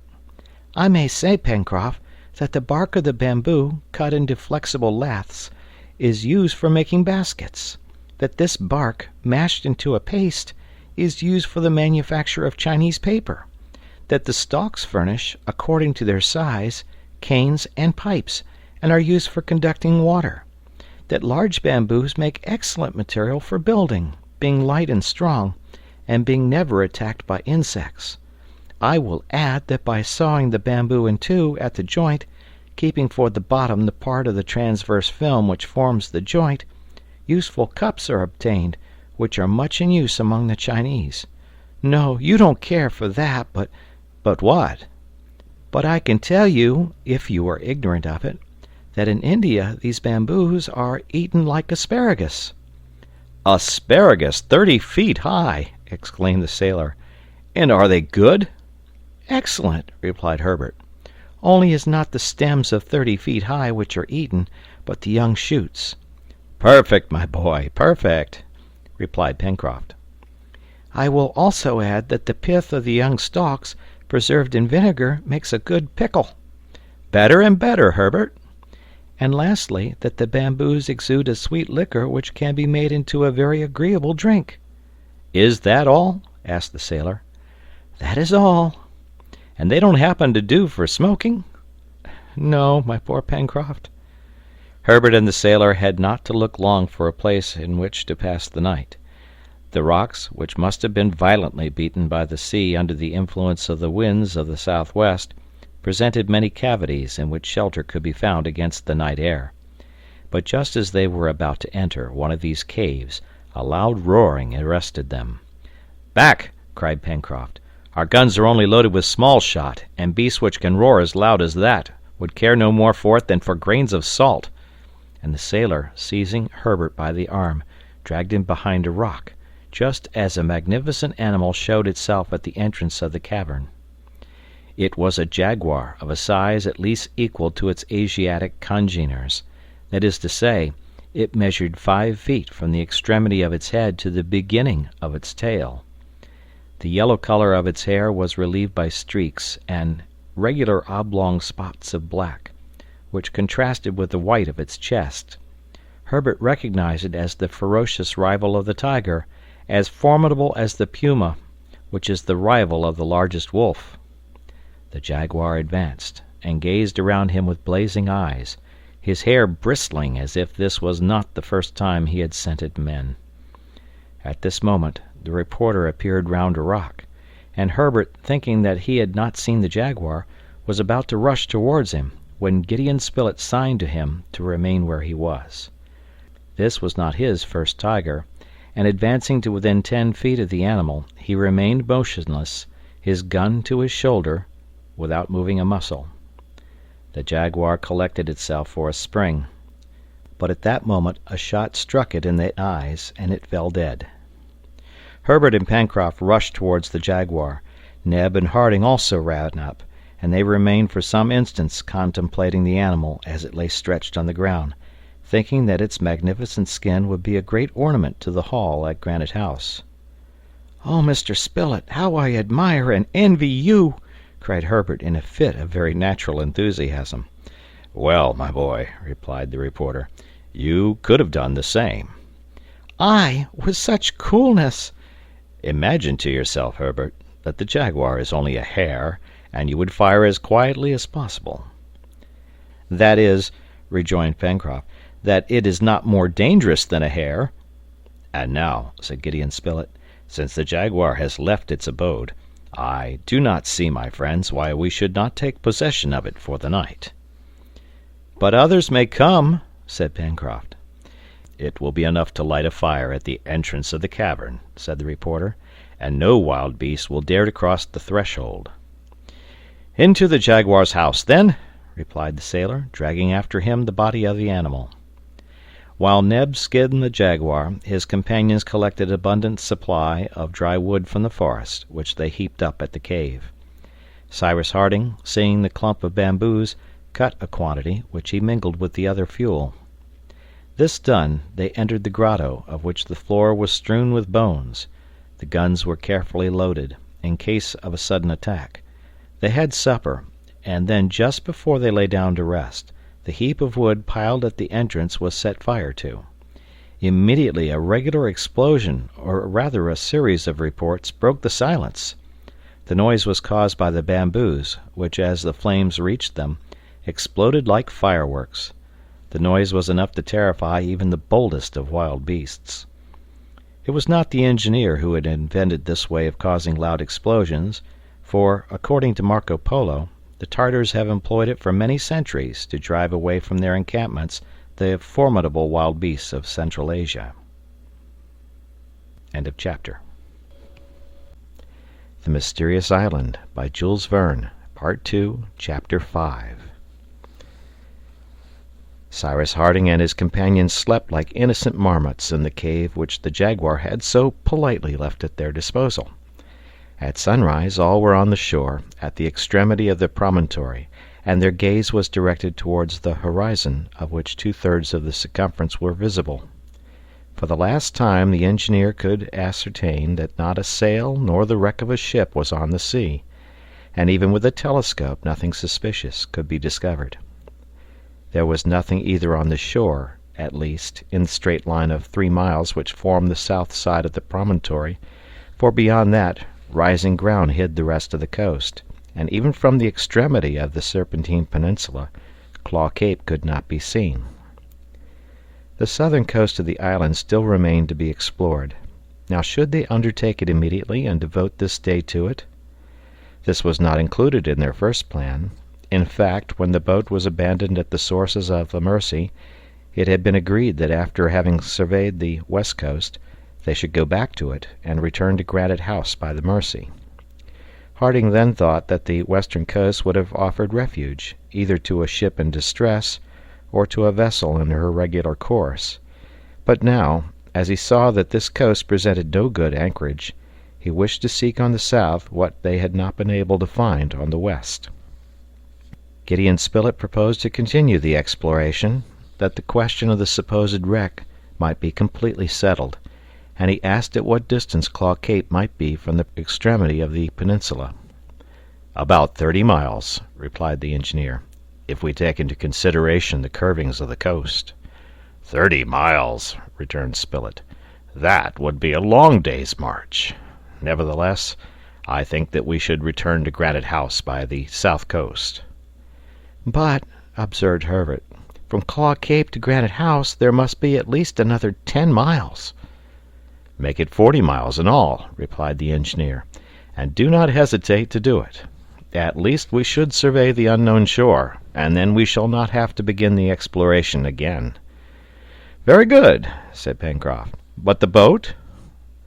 "The boat has remained by itself for 1 day at the sources of the Mersey," replied Gideon Spilett. "It may just as well stay there 2 days. As yet we have had no reason to think that the island is infested by thieves." "Yet," said the sailor, "when I remember the history of the turtle, I am far from confident of that." "The turtle, the turtle!" replied the reporter. "Don't you know that the sea turned it over?" "Who knows?" murmured the engineer. "But," said Neb, Neb had evidently something to say, for he opened his mouth to speak, and yet said nothing. "What do you want to say, Neb?" asked the engineer. "If we return by the shore to Claw Cape," replied Neb, "after having doubled the cape, we shall be stopped—" "By the Mersey, of course," replied Herbert, "and we shall have neither bridge nor boat by which to cross." "But, Captain," added Pencroft, "with a few floating trunks we shall have no difficulty in crossing the river." "Never mind," said Spilett. "It will be useful to construct a bridge if we wish to have an easy access to the far west." "A bridge!" cried Pencroft. "Well, is not the captain the best engineer in his profession? He will make us a bridge when we want one. As to transporting you this evening to the other side of the Mersey, and that without wetting one thread of your clothes, I will take care of that. We have provisions for another day, and besides we can get plenty of game. Forward!" The reporter's proposal, so strongly seconded by the sailor, received general approbation, for each wished to have their doubts set at rest, and by returning by Claw Cape the exploration would be ended. But there was not an hour to lose, for 40 miles was a long march, and they could not hope to reach Granite House before night. At 6 o'clock in the morning the little band set out. As a precaution, the guns were loaded with ball, and Top, who led the van, received orders to beat about the edge of the forest. From the extremity of the promontory which formed the tail of the peninsula, the coast was rounded for a distance of 5 miles, which was rapidly passed over, without even the most minute investigations bringing to light the least trace of any old or recent landings. No debris, no mark of an encampment, no cinders of a fire, nor even a footprint. From the point of the peninsula on which the settlers now were, their gaze could extend along the southwest. 25 miles off the coast terminated in the Claw Cape, which loomed dimly through the morning mists, and which, by the phenomenon of the mirage, appeared as if suspended between land and water. Between the place occupied by the colonists and the other side of the immense bay, The shore was composed, first, of a tract of lowland, bordered in the background by trees. Then the shore became more irregular, projecting sharp points into the sea, and finally ended in the black rocks which, accumulated in picturesque disorder, formed Claw Cape. Such was the development of this part of the island, which the settlers took in at a glance, while stopping for an instant. "If a vessel ran in here," said Pencroft, "she would certainly be lost. Sandbanks and reefs everywhere. Bad quarters." "But at least something would be left of the ship," observed the reporter. "There might be pieces of wood on the rocks, but nothing on the sands," replied the sailor. "Why?" "Because the sands are still more dangerous than the rocks, for they swallow up everything that is thrown on them. In a few days the hull of a ship of several hundred tons would disappear entirely in there." "So, Pencroft," asked the engineer, "if a ship has been wrecked on these banks, is it not astonishing that there is now no trace of her remaining?" "No, captain, with the aid of time and tempest. However, it would be surprising, even in this case, that some of the masts or spars should not have been thrown on the beach, out of reach of the waves." "Let us go on with our search, then," returned Cyrus Harding. At 1 o'clock the colonists arrived at the other side of Washington Bay, they having now gone a distance of 20 miles. They then halted for breakfast. Here began the irregular coast, covered with lines of rocks and sandbanks. The long sea swell could be seen breaking over the rocks in the bay, forming a foamy fringe. From this point to Claw Cape the beach was very narrow between the edge of the forest and the reefs. Walking was now more difficult, on account of the numerous rocks which encumbered the beach. The granite cliff also gradually increased in height, and only the green tops of the trees which crowned it could be seen. After half an hour's rest, the settlers resumed their journey, and not a spot among the rocks was left unexamined. Pencroft and Neb even rushed into the surf whenever any object attracted their attention. But they found nothing, some curious formations of the rocks having deceived them. They ascertained, however, that eatable shellfish abounded there. But these could not be of any great advantage to them until some easy means of communication had been established between the two banks of the Mercy, and until the means of transport had been perfected. Nothing, therefore, which threw any light on the supposed wreck could be found on this shore, yet an object of any importance, such as the hull of a ship, would have been seen directly, or any of her masts and spars would have been washed on shore, just as the chest had been, which was found 20 miles from here. But there was nothing. Towards 3 o'clock Harding and his companions arrived at a snug little creek. It formed quite a natural harbor, invisible from the sea, and was entered by a narrow channel. At the back of this creek some violent convulsion had torn up the rocky border, and a cutting, by a gentle slope, gave access to an upper plateau, which might be situated at least 10 miles from Claw Cape, and consequently 4 miles in a straight line from Prospect Heights. Gideon Spilett proposed to his companions that they should make a halt here.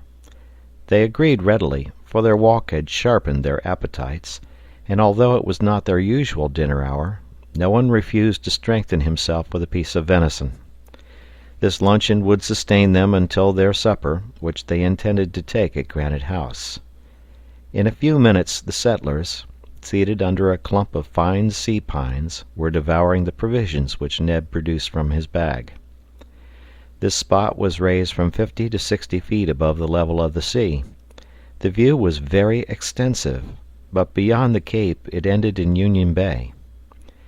Neither the islet nor Prospect Heights were visible, and could not be from thence, for the rising ground and the curtain of trees closed the northern horizon. It is useless to add that notwithstanding the wide extent of sea which the explorers could survey, and though the engineer swept the horizon with his glass, no vessel could be found. The shore was of course examined with the same care from the edge of the water to the cliff, and nothing could be discovered even with the aid of the instrument. "Well," said Gideon Spilett, "it seems we must make up our minds to console ourselves with thinking that No one will come to dispute with us the possession of Lincoln Island." "But the bullet!" cried Herbert. "That was not imaginary, I suppose?" "Hang it, no!" exclaimed Pencroft, thinking of his absent tooth. "Then what conclusion may be drawn?" asked the reporter. "This," replied the engineer, "that 3 months or more ago a vessel, either voluntarily or not, came here." "What?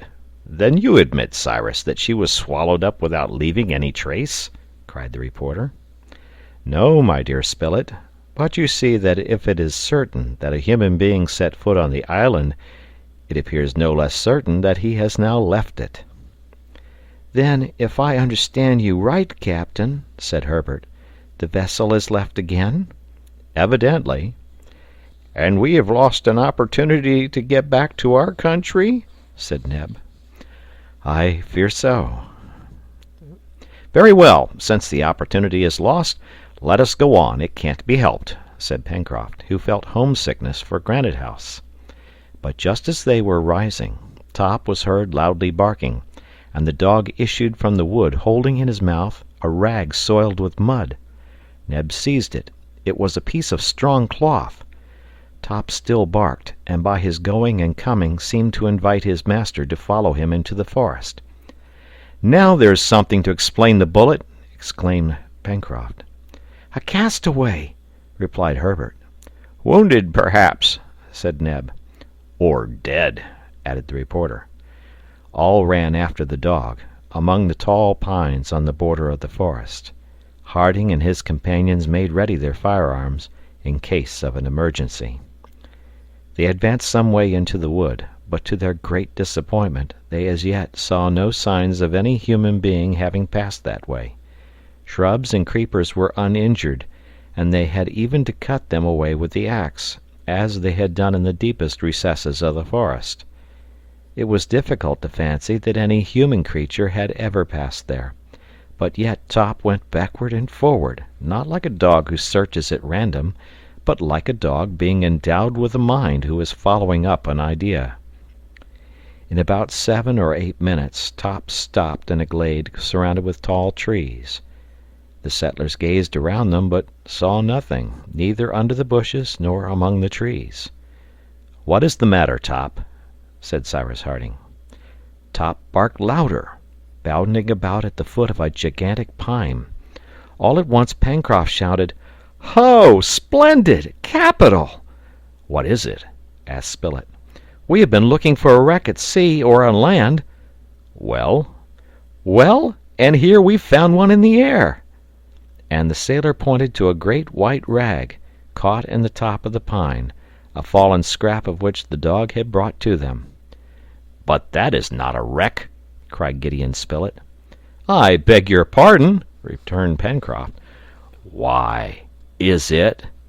"It is all that remains of our airy boat, of our balloon, which has been caught up aloft there at the top of that tree."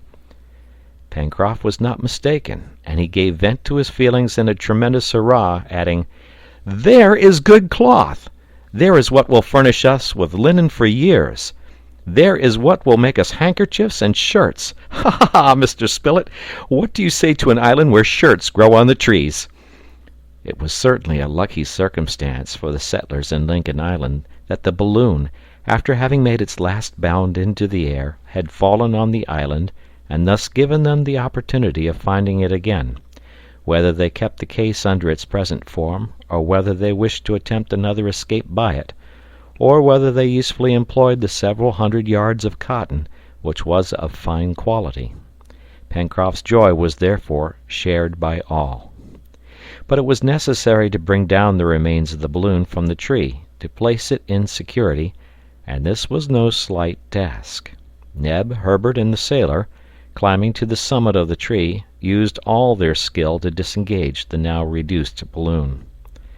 The operation lasted 2 hours, and then not only the case, with its valve, its springs, its brasswork, lay on the ground, but the net, that is to say, a considerable quantity of ropes and cordage, and the circle and the anchor.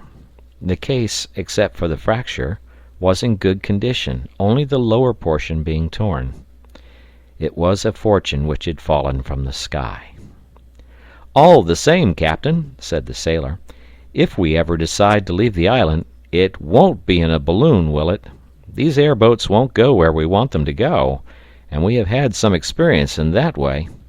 Look here, we will build a craft of some 20 tons, and then we can make a mainsail, a foresail, and a jib out of that cloth. As to the rest of it, that will help to dress us." "We shall see, Pencroft," replied Cyrus Harding. "We shall see." "In the meantime, we must put it in a safe place," said Neb.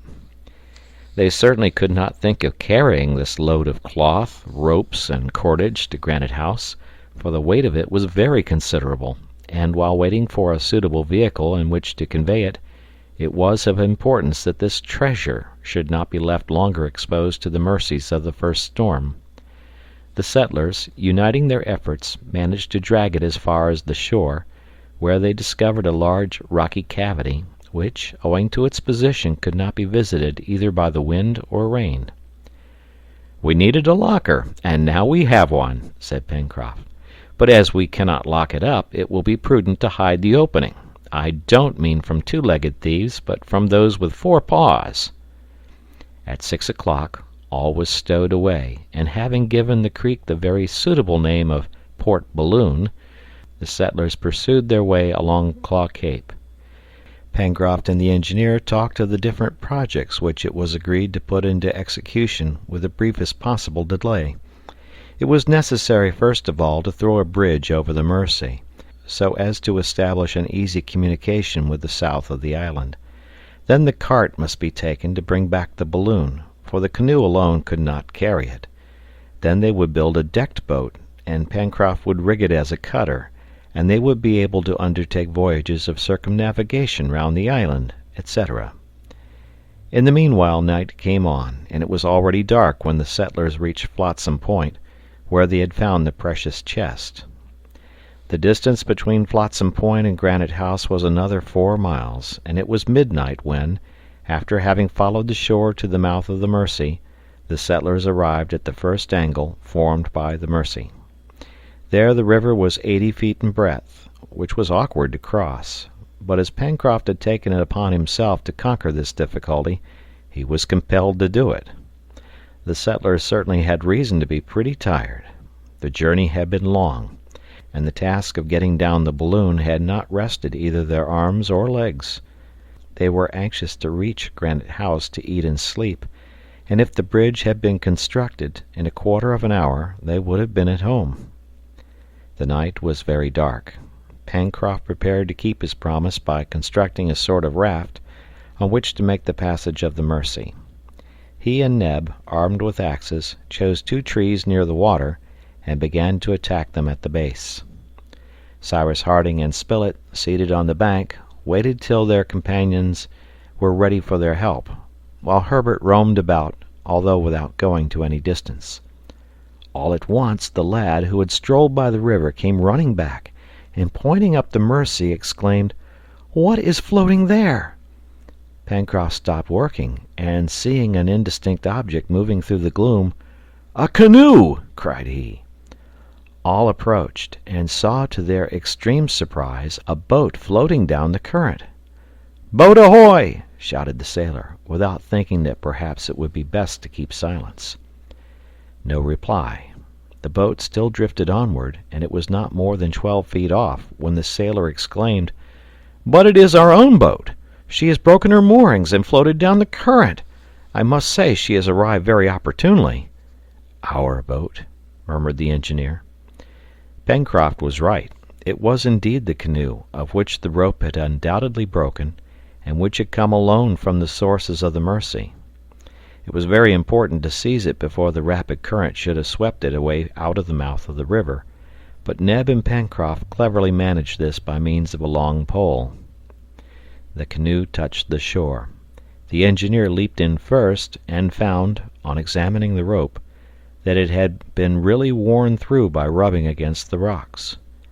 "Well," said the reporter to him in a low voice, "this is a strange thing."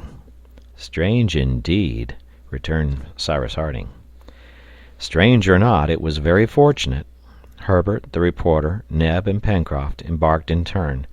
There was no doubt about the rope having been worn through, but the astonishing part of the affair was that the boat should arrive just at the moment when the settlers were there to seize it on its way, for a quarter of an hour earlier or later it would have been lost in the sea. If they had been living in the time of genies, this incident would have given them the right to think that the island was haunted by some supernatural being who used his power in the service of the castaways. A few strokes of the oar brought the settlers to the mouth of the Mersey. The canoe was hauled up on the beach near the Chimneys, and all proceeded towards the ladder of Granite House. But at that moment Top barked angrily, and Neb, who was looking for the first steps, uttered a cry. There was no longer a ladder. End of chapter. The Mysterious Island by Jules Verne, Part 2, Chapter 6. Cyrus Harding stood still without saying a word. His companions searched in the darkness on the wall, in case the wind should have moved the ladder, and on the ground, thinking that it might have fallen down. But the ladder had quite disappeared. As to ascertaining if a squall had blown it on the landing place, halfway up, that was impossible in the dark. "If it is a joke," cried Pencroft, "it is a very stupid one. To come home and find no staircase to go up to your room by, that's nothing for weary men to laugh at." Neb could do nothing but cry out, "Oh, oh, oh!" "I begin to think that very curious things happen in Lincoln Island," said Pencroft. "Curious?" replied Gideon Spilett. "Not at all, Pencroft. Nothing can be more natural. Someone has come during our absence, taken possession of our dwelling, and drawn up the ladder." "Someone!" cried the sailor. "But who?" "Who but the hunter who fired the bullet?" replied the reporter. "Well, if there is anyone up there," replied Pencroft, who began to lose patience, "I will give them a hail, and they must answer." And in a stentorian voice the sailor gave a prolonged halloo, which was echoed again and again from the cliff and rocks. The settlers listened, and they thought they heard a sort of chuckling laugh, of which they could not guess the origin, but no voice replied to Pencroft, who in vain repeated his vigorous shouts. There was something indeed in this to astonish the most apathetic of men, and the settlers were not men of that description. In their situation every incident had its importance, and certainly during the 7 months which they had spent on the island they had not before met with anything of so surprising a character. Be that as it may, forgetting their fatigue in the singularity of the event, they remained below Granite House, not knowing what to think, not knowing what to do, questioning each other without any hope of a satisfactory reply, every one starting some supposition, each more unlikely than the last. Neb bewailed himself, much disappointed at not being able to get into his kitchen, for the provisions which they had on their expedition were exhausted, and they had no means of renewing them. "My friends," at last said Cyrus Harding, "there is only one thing to be done at present. Wait for day, and then act according to circumstances. But let us go to the Chimneys. There we shall be under shelter, and if we cannot eat, we can at least sleep." "But who is it that has played us this cool trick?" again asked Pencroft, unable to make up his mind to retire from the spot. Whoever it was, the only thing practicable was to do as the engineer proposed, to go to the Chimneys and there wait for day.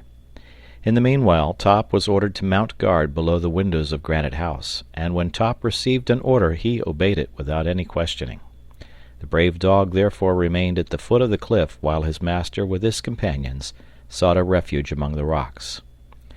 To say that the settlers, notwithstanding their fatigue, slept well on the sandy floor of the Chimneys would not be true. It was not only that they were extremely anxious to find out the cause of what had happened, whether it was the result of an accident which would be discovered at the return of day, or whether on the contrary it was the work of a human being, but they also had very uncomfortable beds. That could not be helped, however, for in some way or other at that moment their dwelling was occupied, and they could not possibly enter it. Now Granite House was more than their dwelling, it was their warehouse. There were all the stores belonging to the colony, weapons, instruments, tools, ammunition, provisions, etc. To think that all that might be pillaged, and that the settlers would have all their work to do over again, fresh weapons and tools to make, was a serious matter. Their uneasiness led one or other of them also to go out every few minutes to see if Top was keeping good watch. Cyrus Harding alone waited with his habitual patience, although his strong mind was exasperated at being confronted with such an inexplicable fact, and he was provoked at himself for allowing a feeling to which he could not give a name to gain an influence over him. Gideon Spilett shared his feelings in this respect, and the two conversed together in whispers of the inexplicable circumstance which baffled even their intelligence and experience. "It is a joke," said Pencroft. "It is a trick someone has played us. Well, I don't like such jokes, and the joker had better look out for himself if he falls into my hands, I can tell him." As soon as the first gleam of light appeared in the east, the colonists, suitably armed, repaired to the beach under Granite House. The rising sun now shone on the cliff, and they could see the windows, the shutters of which were closed, through the curtains of foliage. All here was in order, but a cry escaped the colonists when they saw that the door, which they had closed on their departure, was now wide open. Someone had entered Granite House, there could be no more doubt about that. The upper ladder, which generally hung from the door to the landing, was in its place, but the lower ladder was drawn up and raised to the threshold. It was evident that the intruders had wished to guard themselves against a surprise. Pencroft hailed again. No reply. "The beggars!" exclaimed the sailor. "There they are, sleeping quietly as if they were in their own house. Halloo there, you pirates, brigands, robbers, sons of John Bull!"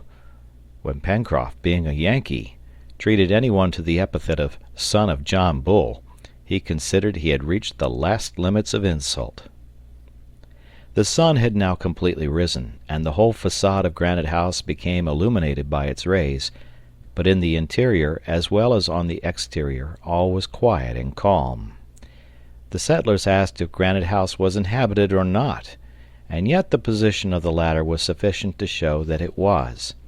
It was also certain that the inhabitants, whoever they might be, had not been able to escape. But how were they to be got at? Herbert then thought of fastening a cord to an arrow and shooting the arrow so that it should pass between the first rounds of the ladder, which hung from the threshold. By means of the cord they would then be able to draw down the ladder to the ground, and so re-establish the communication between the beach and Granite House.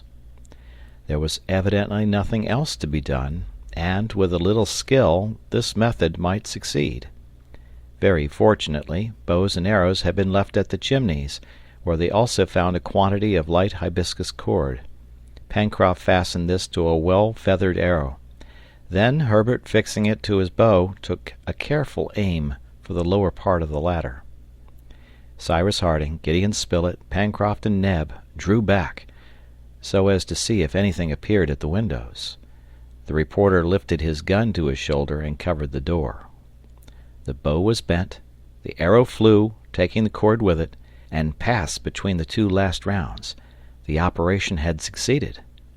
Herbert immediately seized the end of the cord, but at that moment, when he gave it a pull to bring down the ladder, an arm, thrust suddenly out between the wall and the door, grasped it and dragged it inside Granite House.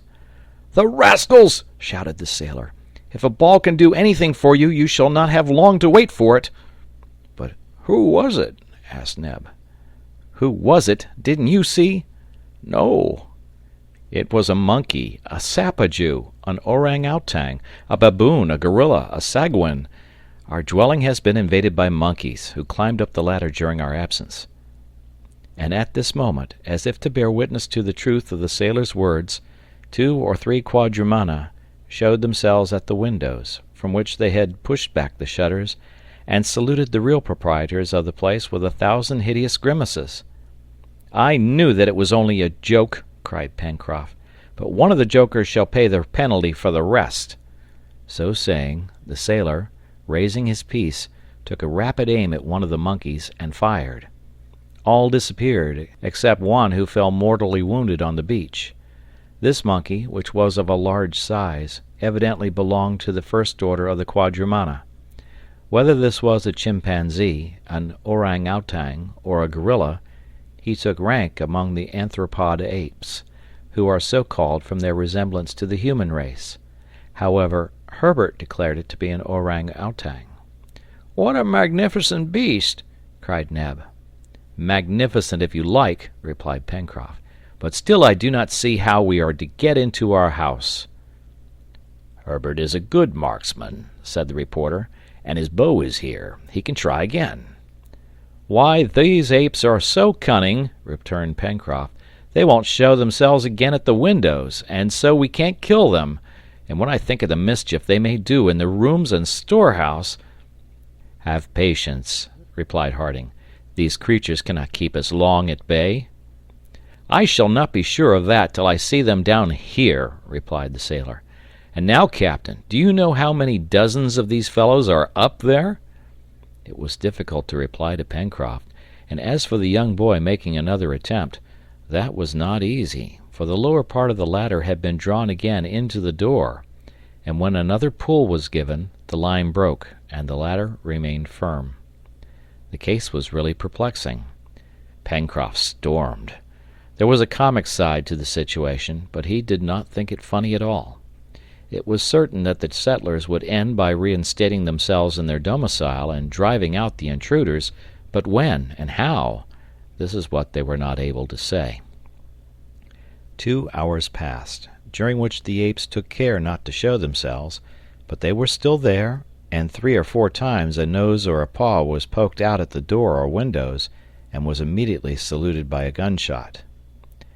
"Let us hide ourselves," at last said the engineer. "Perhaps the apes will think we have gone quite a way, and will show themselves again. Let Spilett and Herbert conceal themselves behind those rocks, and fire on all that may appear." The engineer's orders were obeyed, and while the reporter and the lad, the best marksmen in the colony, posted themselves in a good position, but out of the monkey's sight, Neb, Pencroft, and Cyrus climbed the plateau and entered the forest in order to kill some game, for it was now time for breakfast, and they had no provisions remaining. In half an hour the hunters returned with a few rock pigeons, which they roasted as well as they could. Not an ape had appeared. Gideon Spilett and Herbert went to take their share of the breakfast, leaving Top to watch under the windows.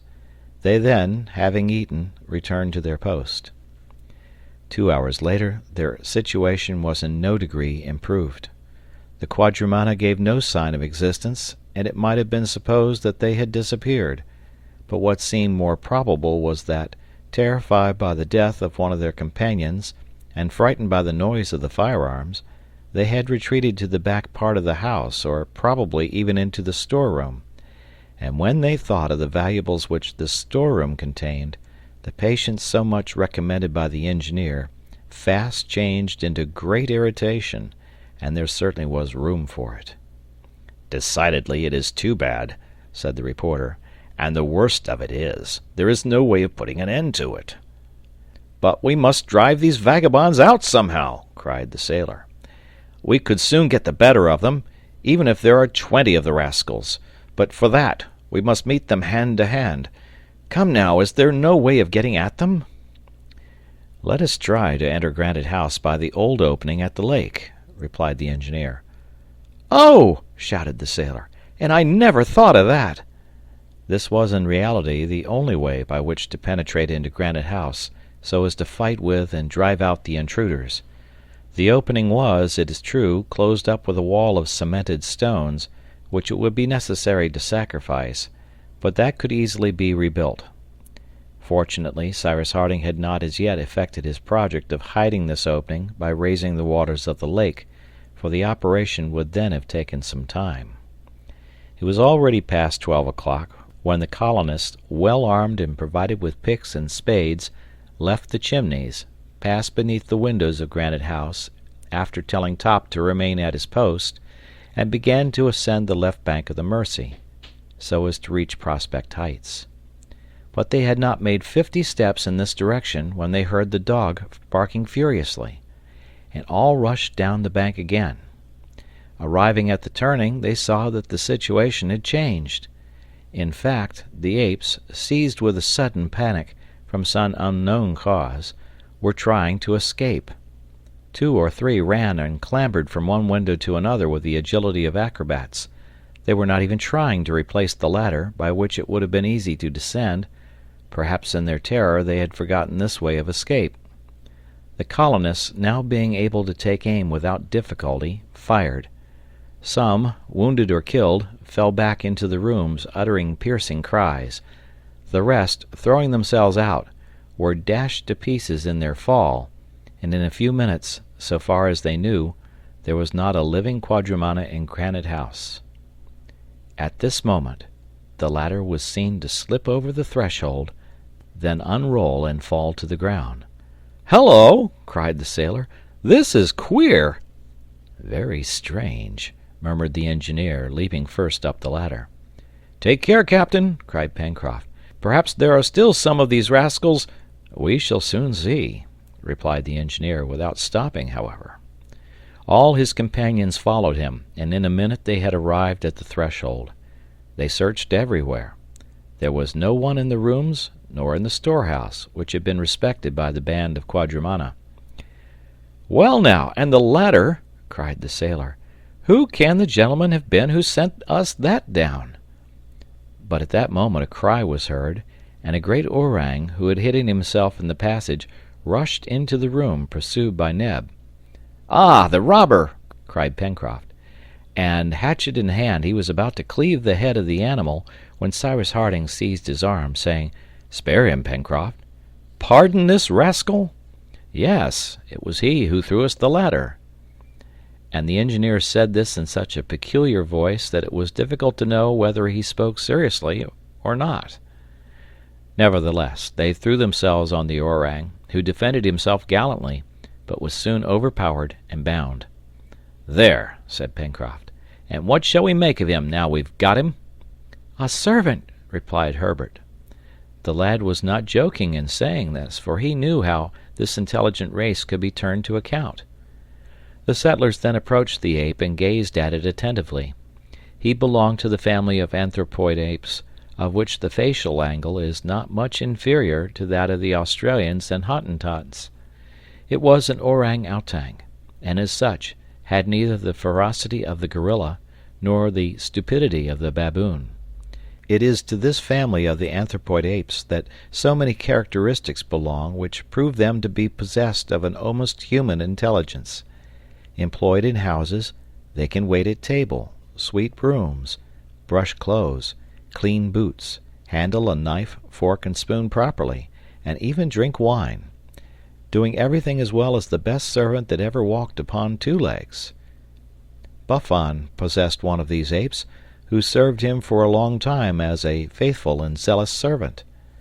The one which had been seized in the hall of Granite House was a great fellow, 6 feet high, with an admirably proportioned frame, a broad chest, head of a moderate size, the facial angle reaching 65 degrees, round skull, projecting nose, skin covered with soft, glossy hair, in short, a fine specimen of the anthropoids. His eyes, rather smaller than human eyes, sparkled with intelligence, his white teeth glittered under his mustache, and he wore a little curly brown beard. "A handsome fellow," said Pencroft. "If we only knew his language, we could talk to him." "But, master," said Neb, "are you serious? Are we going to take him as a servant?" "Yes, Neb," replied the engineer, smiling, "but you must not be jealous." "And I hope he will make an excellent servant," added Herbert. "He appears young, and will be easy to educate, and we shall not be obliged to use force to subdue him, nor draw his teeth, as is sometimes done. He will soon grow fond of his masters if they are kind to him." "And they will be," replied Pencroft, who had forgotten all his rancor against the jokers. Then, approaching the orang, "Well, old boy," he asked, "how are you?" The orang replied by a little grunt which did not show any anger. "You wish to join the colony?" again asked the sailor. "You are going to enter the service of Captain Cyrus Harding?" Another respondent grunt was uttered by the ape. And you will be satisfied with no other wages than your food? Third affirmative grunt. This conversation is slightly monotonous, observed Gideon Spilett. So much the better, replied Pencroft. The best servants are those who talk the least. And then, no wages, do you hear, my boy? We will give you no wages at first, but we will double them afterwards if we are pleased with you.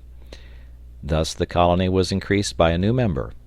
As to his name, the sailor begged that in memory of another ape which he had known, he might be called Jupiter, and Jup for short. And so, without more ceremony, Master Jup was installed in Granite House. End of chapter. The Mysterious Island by Jules Verne, Part 2, Chapter 7. The settlers in Lincoln Island had now regained their dwelling, without having been obliged to reach it by the old opening, and were therefore spared the trouble of mason's work. It was certainly lucky that at the moment they were about to set out to do so, the apes had been seized with that terror, no less sudden than inexplicable, which had driven them out of Granite House. Had the animals discovered that they were about to be attacked from another direction? This was the only explanation of their sudden retreat. During the day the bodies of the apes were carried into the wood, where they were buried. Then the settlers busied themselves in repairing the disorder caused by the intruders.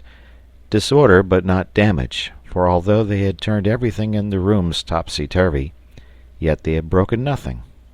Neb relighted his stove, and the stores in the larder furnished a substantial repast, to which all did ample justice. Jup was not forgotten, and he ate with relish some stone-pine almonds and rhizome roots, with which he was abundantly supplied.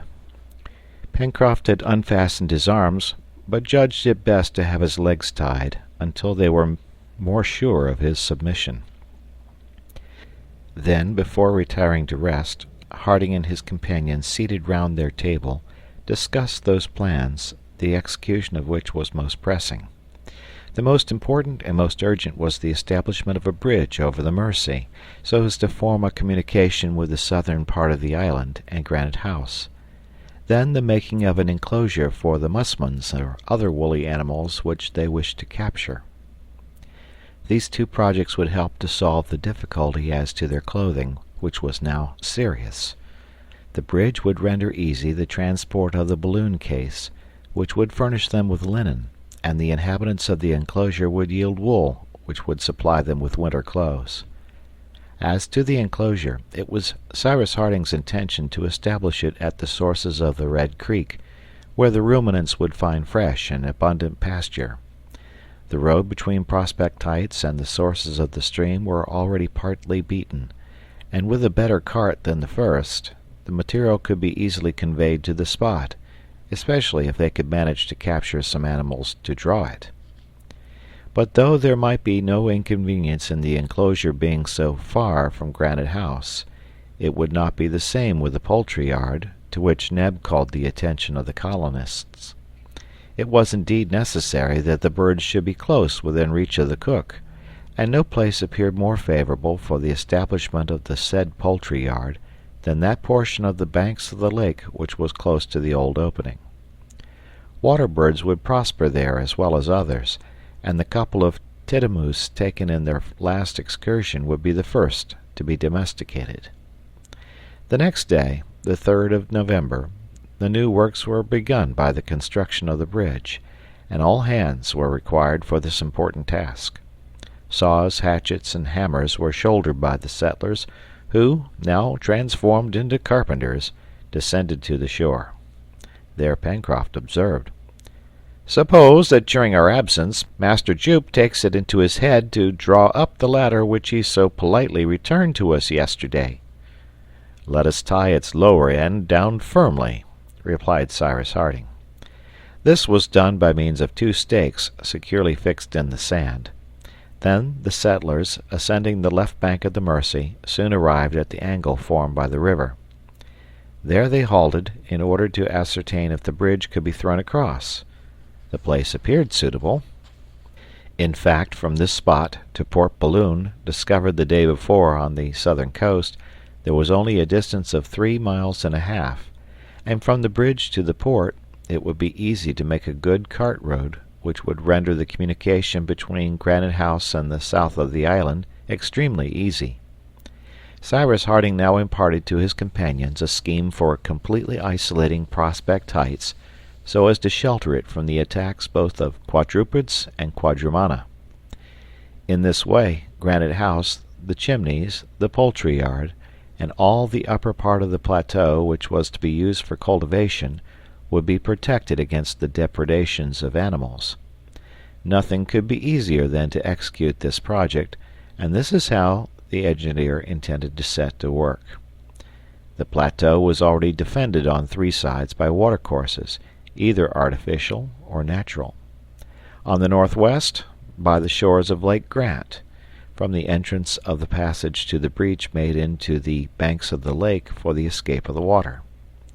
On the north, from this breach to the sea, by the new watercourse which had hollowed out a bed for itself across the plateau and shore, above and below the fall, and it would be enough to dig the bed of this creek a little deeper to make it impracticable for animals. On all the eastern border by the sea itself, from the mouth of the aforesaid creek to the mouth of the Mersey. Lastly, on the south, from the mouth to the turn of the Mersey, where the bridge was to be established. The western border of the plateau now remained between the turn of the river and the southern angle of the lake, a distance of about a mile, which was open to all comers. But nothing could be easier than to dig a broad, deep ditch, which could be filled from the lake, and the overflow of which would throw itself by a rapid fall into the bed of the Mersey. The level of the lake would, no doubt, be somewhat lowered by this fresh discharge of its waters, but Cyrus Harding had ascertained that the volume of water in the Red Creek was considerable enough to allow of the execution of this project.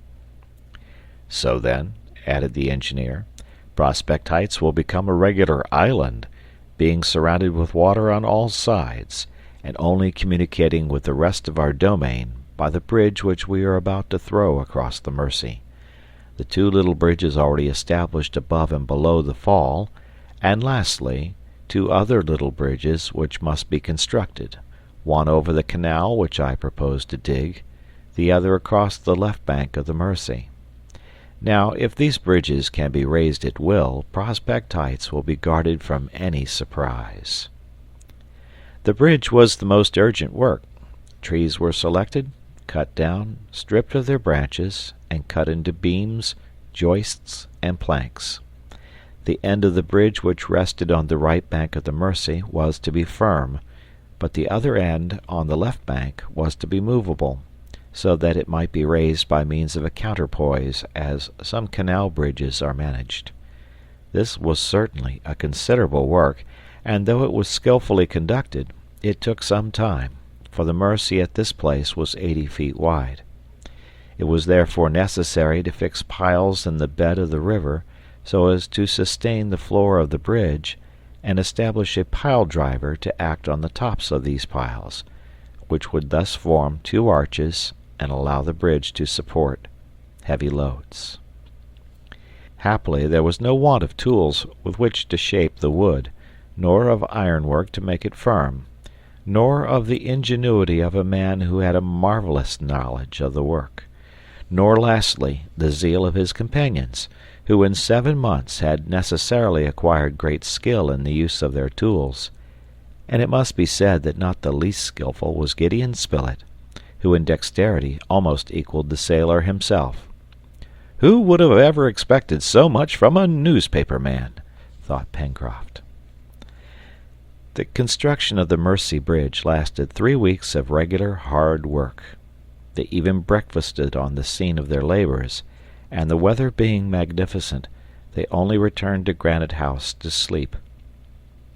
During this period it may be stated that Master Jup grew more accustomed to his new masters, whose movements he always watched with very inquisitive eyes.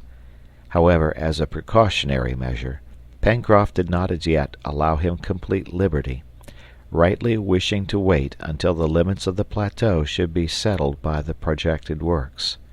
Top and Jup were good friends, and played willingly together, but Jup did everything solemnly. On the 20th of November the bridge was finished. The movable part, balanced by the counterpoise, swung easily, and only a slight effort was needed to raise it. Between its hinge and the last crossbar on which it rested when closed, there existed a space of 20 feet, which was sufficiently wide to prevent any animals from crossing. The settlers now began to talk of fetching the balloon case, which they were anxious to place in perfect security. But to bring it, it would be necessary to take a cart to Port Balloon, and consequently necessary to beat a road through the dense forests of the far west. This would take some time. Also, Neb and Pencroft having gone to examine into the state of things at Port Balloon, and reported that the stock of cloth would suffer no damage in the grotto where it was stored, it was decided that the work of Prospect Heights should not be discontinued. "That," observed Pencroft, "will enable us to establish our poultry yard under better conditions, since we need have no fear of visits from foxes nor the attacks of other beasts. Then," added Neb, "we can clear the plateau and transplant wild plants to it." "And prepare our second cornfield!" cried the sailor, with a triumphant air. In fact, the first cornfield, sown with a single grain, had prospered admirably, thanks to Pencroft's care. It had produced the 10 ears foretold by the engineer, and each ear contained 80 grains. The colony found itself in possession of 800 grains in 6 months, which promised a double harvest each year. These 800 grains, except 50 which were prudently reserved, were to be sown in a new field, but with no less care than was bestowed on the single grain. The field was prepared, then surrounded by a strong palisade, high and pointed, which quadrupeds would have found difficulty in leaping. As to birds, some scarecrows, due to Pencroft's ingenious brain, were enough to frighten them. The 750 grains deposited in very regular furrows were then left for nature to do the rest.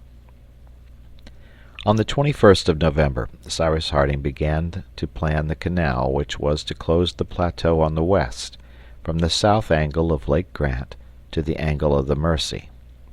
There was there 2 or 3 feet of vegetable earth, and below that granite. It was therefore necessary to manufacture some more nitroglycerin, and the nitroglycerin did its accustomed work. In less than a fortnight a ditch, 12 feet wide and 6 deep, was dug out in the hard ground of the plateau. A new trench was made by the same means in the rocky border of the lake, forming a small stream, to which they gave the name of Creek Glycerine, and which was thus an affluent of the Mercy. As the engineer had predicted, the level of the lake was lowered, although very slightly. To complete the enclosure, the bed of the stream on the beach was considerably enlarged, and the sand supported by means of stakes. By the end of the first fortnight of December these works were finished, and Prospect Heights, that is to say, a sort of irregular pentagon, having a perimeter of nearly 4 miles, surrounded by a liquid belt, was completely protected from depredators of every description.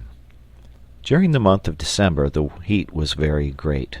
In spite of it, however, the settlers continued their work, and as they were anxious to possess a poultry yard, they forthwith commenced it. It is useless to say that since the enclosing of the plateau had been completed, Master Jup had been set at liberty. He did not leave his masters, and evinced no wish to escape. He was a gentle animal, although very powerful and wonderfully active. He was already taught to make himself useful by drawing loads of wood and carting away the stones which were extracted from the bed of creek glycerine. The poultry yard occupied an area of 200 square yards on the southeastern bank of the lake. It was surrounded by a palisade, and in it were constructed various shelters for the birds which were to populate it. These were simply built of branches and divided into compartments, made ready for the expected guests. The first were the 2 tinamous, which were not long in having a number of young ones. They had for companions 6 ducks, accustomed to the borders of the lake. Some belonged to the Chinese species, of which the wings open like a fan, and which by the brilliancy of their plumage rival the golden pheasants. A few days afterwards, Herbert snared a couple of gallinaceae, with spreading tails composed of long feathers, magnificent electors, which soon became tame. As to pelicans, kingfishers, water hens, they came of themselves to the shores of the poultry yard, and this little community, after some disputes, cooing, screaming, clucking, ended by settling down peacefully, and increased in encouraging proportion for the future use of the colony. Cyrus Harding, wishing to complete his performance, established a pigeon house in a corner of the poultry yard. There he lodged a dozen of those pigeons which frequented the rocks of the plateau. These birds soon became accustomed to returning every evening to their new dwelling, and showed more disposition to domesticate themselves than their congeners, the wood pigeons. Lastly, the time had come for turning the balloon case to use, by cutting it up to make shirts and other articles. For as to keeping it in its present form, and risking themselves in a balloon filled with gas, above a sea of the limits of which they had no idea, it was not to be thought of. It was necessary to bring the case to Granite House, and the colonists employed themselves in rendering their heavy cart lighter and more manageable. But though they had a vehicle, the moving power was yet to be found. And did there not exist in the island some animal which might supply the place of the horse, ass, or ox? That was the question. "Certainly," said Pencroft, "a beast of burden would be very useful to us, until the captain has made a steam cart, or even an engine, for some day we shall have a railroad from Granite House to Port Balloon, with a branch line to Mount Franklin." One day, the 23rd of December, Neb and Top were heard shouting and barking, each apparently trying to see who could make the most noise. The settlers, who were busy at the chimneys, ran, fearing some vexatious incident. What did they see? Two fine animals of a large size that had imprudently ventured on the plateau when the bridges were open. One would have said they were horses, or at least donkeys, male and female, of a fine shape, dove-colored, the legs and tail white, striped with black on the head and neck. They advanced quietly without showing any uneasiness, and gazed at the men, in whom they could not as yet recognize their future masters. "These are onagers!" cried Herbert. "Animals something between the zebra and the quagga." "Why not donkeys?" asked Neb. "Because they have not long ears, and their shape is more graceful." "Donkeys are horses," interrupted Pencroft. "They are moving powers, as the captain would say, and as such must be captured." The sailor, without frightening the animals, crept through the grass to the bridge over Creek Glycerine, lowered it, and the onagers were prisoners. Now, should they seize them with violence and master them by force? No. It was decided that for a few days they should be allowed to roam freely about the plateau, where there was an abundance of grass, and the engineer immediately began to prepare a stable near the poultry yard, in which the onagers might find food, with a good litter and shelter during the night. This done, the movements of the two magnificent creatures were left entirely free, and the settlers avoided even approaching them so as not to terrify them. Several times, however, the onagers appeared to wish to leave the plateau, too confined for animals accustomed to the plains and forests. They were then seen following the water barrier which everywhere presented itself before them, uttering short neighs, then galloping through the grass, and, becoming calmer, they would remain entire hours gazing at the woods, from which they were cut off forever. In the meantime, harness of vegetable fiber had been manufactured, and some days after the capture of the onagers, not only the cart was ready, but a straight road, or rather a cutting, had been made through the forests of the far west, from the angle of the Mercy to Port Balloon. The cart might then be driven there, and towards the end of December they tried the onagers for the first time. Pencroft had already coaxed the animals to come and eat out of his hand, and they allowed him to approach without making any difficulty. But once harnessed, they reared and could with difficulty be held in. However, it was not long before they submitted to this new service, for the onager, being less refractory than the zebra, is frequently put in harness in the mountainous regions of southern Africa, and it has even been acclimatized in Europe under zones of a relative coolness. On this day all the colony, except Pencroft, who walked at the animals' heads, mounted the cart and set out on the road to Port Balloon. Of course they were jolted over the somewhat rough road, but the vehicle arrived without any accident, and was soon loaded with the case and rigging of the balloon. At 8 o'clock that evening the cart, after passing over the Mersey Bridge, descended the left bank of the river and stopped on the beach. The onagers being unharnessed, were thence led to their stable, and Pencroft, before going to sleep, gave vent to his feelings in a deep sigh of satisfaction that awoke all the echoes of Granite House. End of chapter. The Mysterious Island by Jules Verne, Part 2, Chapter 8. The first week of January was devoted to the manufacture of the linen garments required by the colony. The needles found in the box were used by sturdy if not delicate fingers, and we may be sure that what was sewn firmly. There was no lack of thread, thanks to Cyrus Harding's idea of re-employing that which had already been used in the covering of the balloon. This, with admirable patience, was all unpicked by Gideon Spilett and Herbert, for Pencroft had been obliged to give this work up, as it irritated him beyond measure. But he had no equal in the sewing part of the business.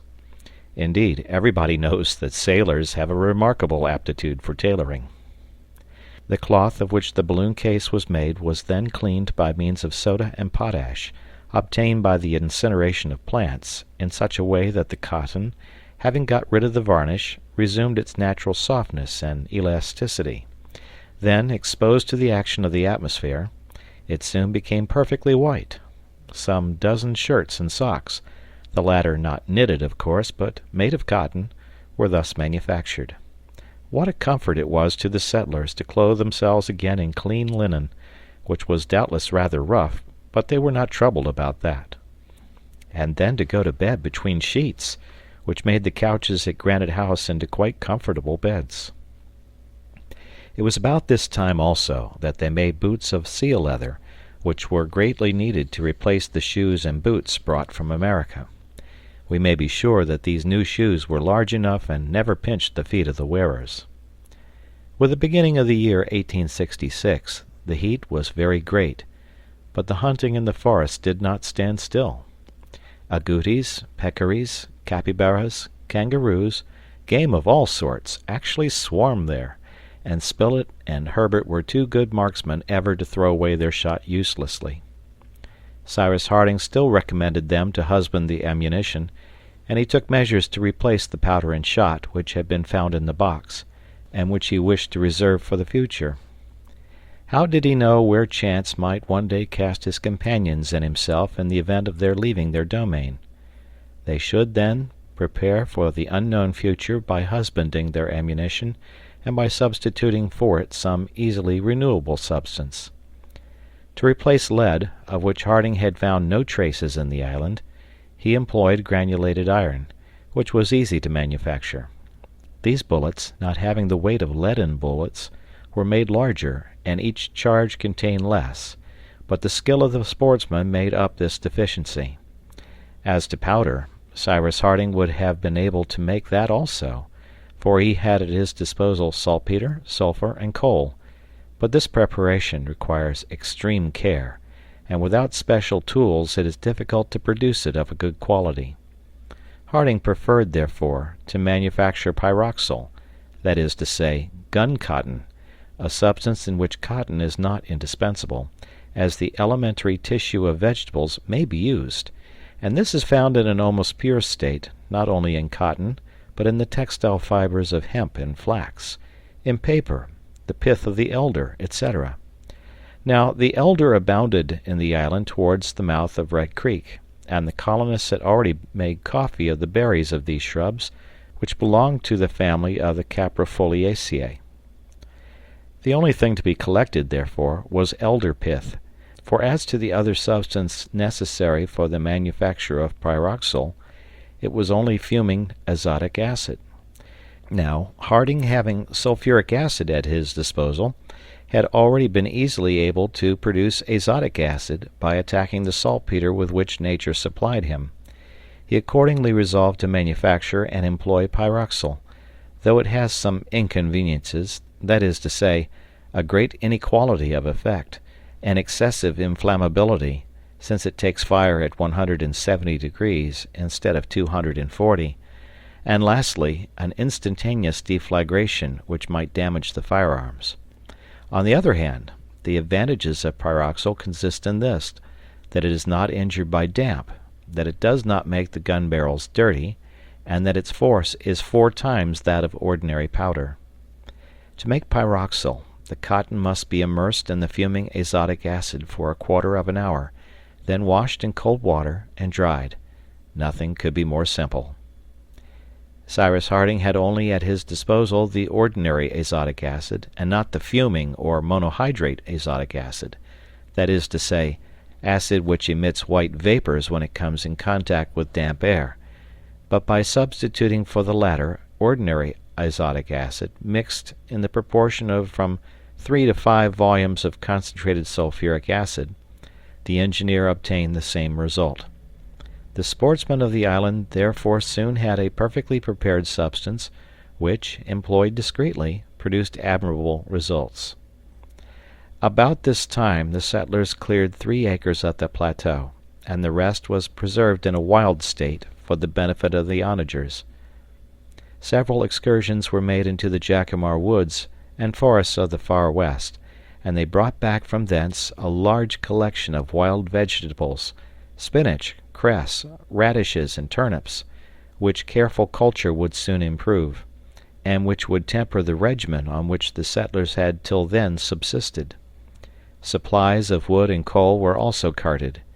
Each excursion was at the same time a means of improving the roads, which gradually became smoother under the wheels of the cart. The rabbit warren still continued to supply the larder of Granite House. As fortunately it was situated on the other side of Creek Glycerine, its inhabitants could not reach the plateau, nor ravage the newly made plantation. The oyster bed among the rocks was frequently renewed, and furnished excellent mollusks.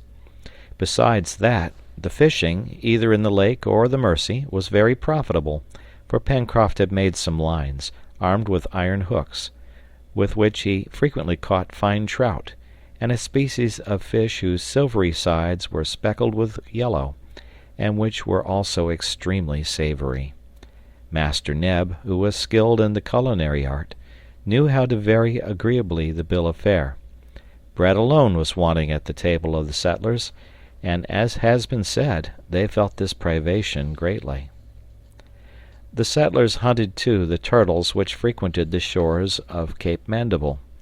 At this place the beach was covered with little mounds, concealing perfectly spherical turtles' eggs, with white hard shells, the albumen of which does not coagulate as that of birds' eggs. They were hatched by the sun, and their number was naturally considerable, as each turtle can lay annually 250. "A regular egg field," observed Gideon Spilett, "and we have nothing to do but to pick them up." But not being contented with simply the produce, they made chase after the producers, the result of which was that they were able to bring back to Granite House a dozen of these chelonians, which were really valuable from an alimentary point of view. The turtle soup, flavored with aromatic herbs, often gained well-merited praises for its preparer, Neb. We must here mention another fortunate circumstance by which new stores for the winter were laid in. Shoals of salmon entered the Mersey, and ascended the country for several miles. It was the time at which the females, going to find suitable places in which to spawn, precede the males and make a great noise through the fresh water. 1,000 of these fish, which measured about 2 feet and a half in length, came up the river, and a large quantity were retained by fixing dams across the stream. More than 100 were thus taken, which were salted and stored for the time when winter, freezing up the streams, would render fishing impracticable. By this time the intelligent Jup was raised to the duty of valet. He had been dressed in a jacket, white linen breeches, and an apron, the pockets of which were his delight. The clever orang had been marvelously trained by Neb, and any one would have said that the negro and the ape understood each other when they talked together. Jup had besides a real affection for Neb, and Neb returned it. When his services were not required, either for carrying wood or for climbing to the top of some tree, Jup passed the greatest part of his time in the kitchen, where he endeavored to imitate Neb in all that he saw him do. The black showed the greatest patience and even extreme zeal in instructing his pupil, and the pupil exhibited remarkable intelligence in profiting by the lessons he received from his master. Judge, then, of the pleasure Master Jup gave to the inhabitants of Granite House when, without their having had any idea of it, he appeared one day, napkin on his arm, ready to wait at table. Quick, attentive, he acquitted himself perfectly, changing the plates, bringing dishes, pouring out water, all with a gravity which gave intense amusement to the settlers, and which enraptured Pencroft. "Jup, some soup!" "Jup, a little agouti!" "Jup, a plate!" "Jup, good Jup, honest Jup!"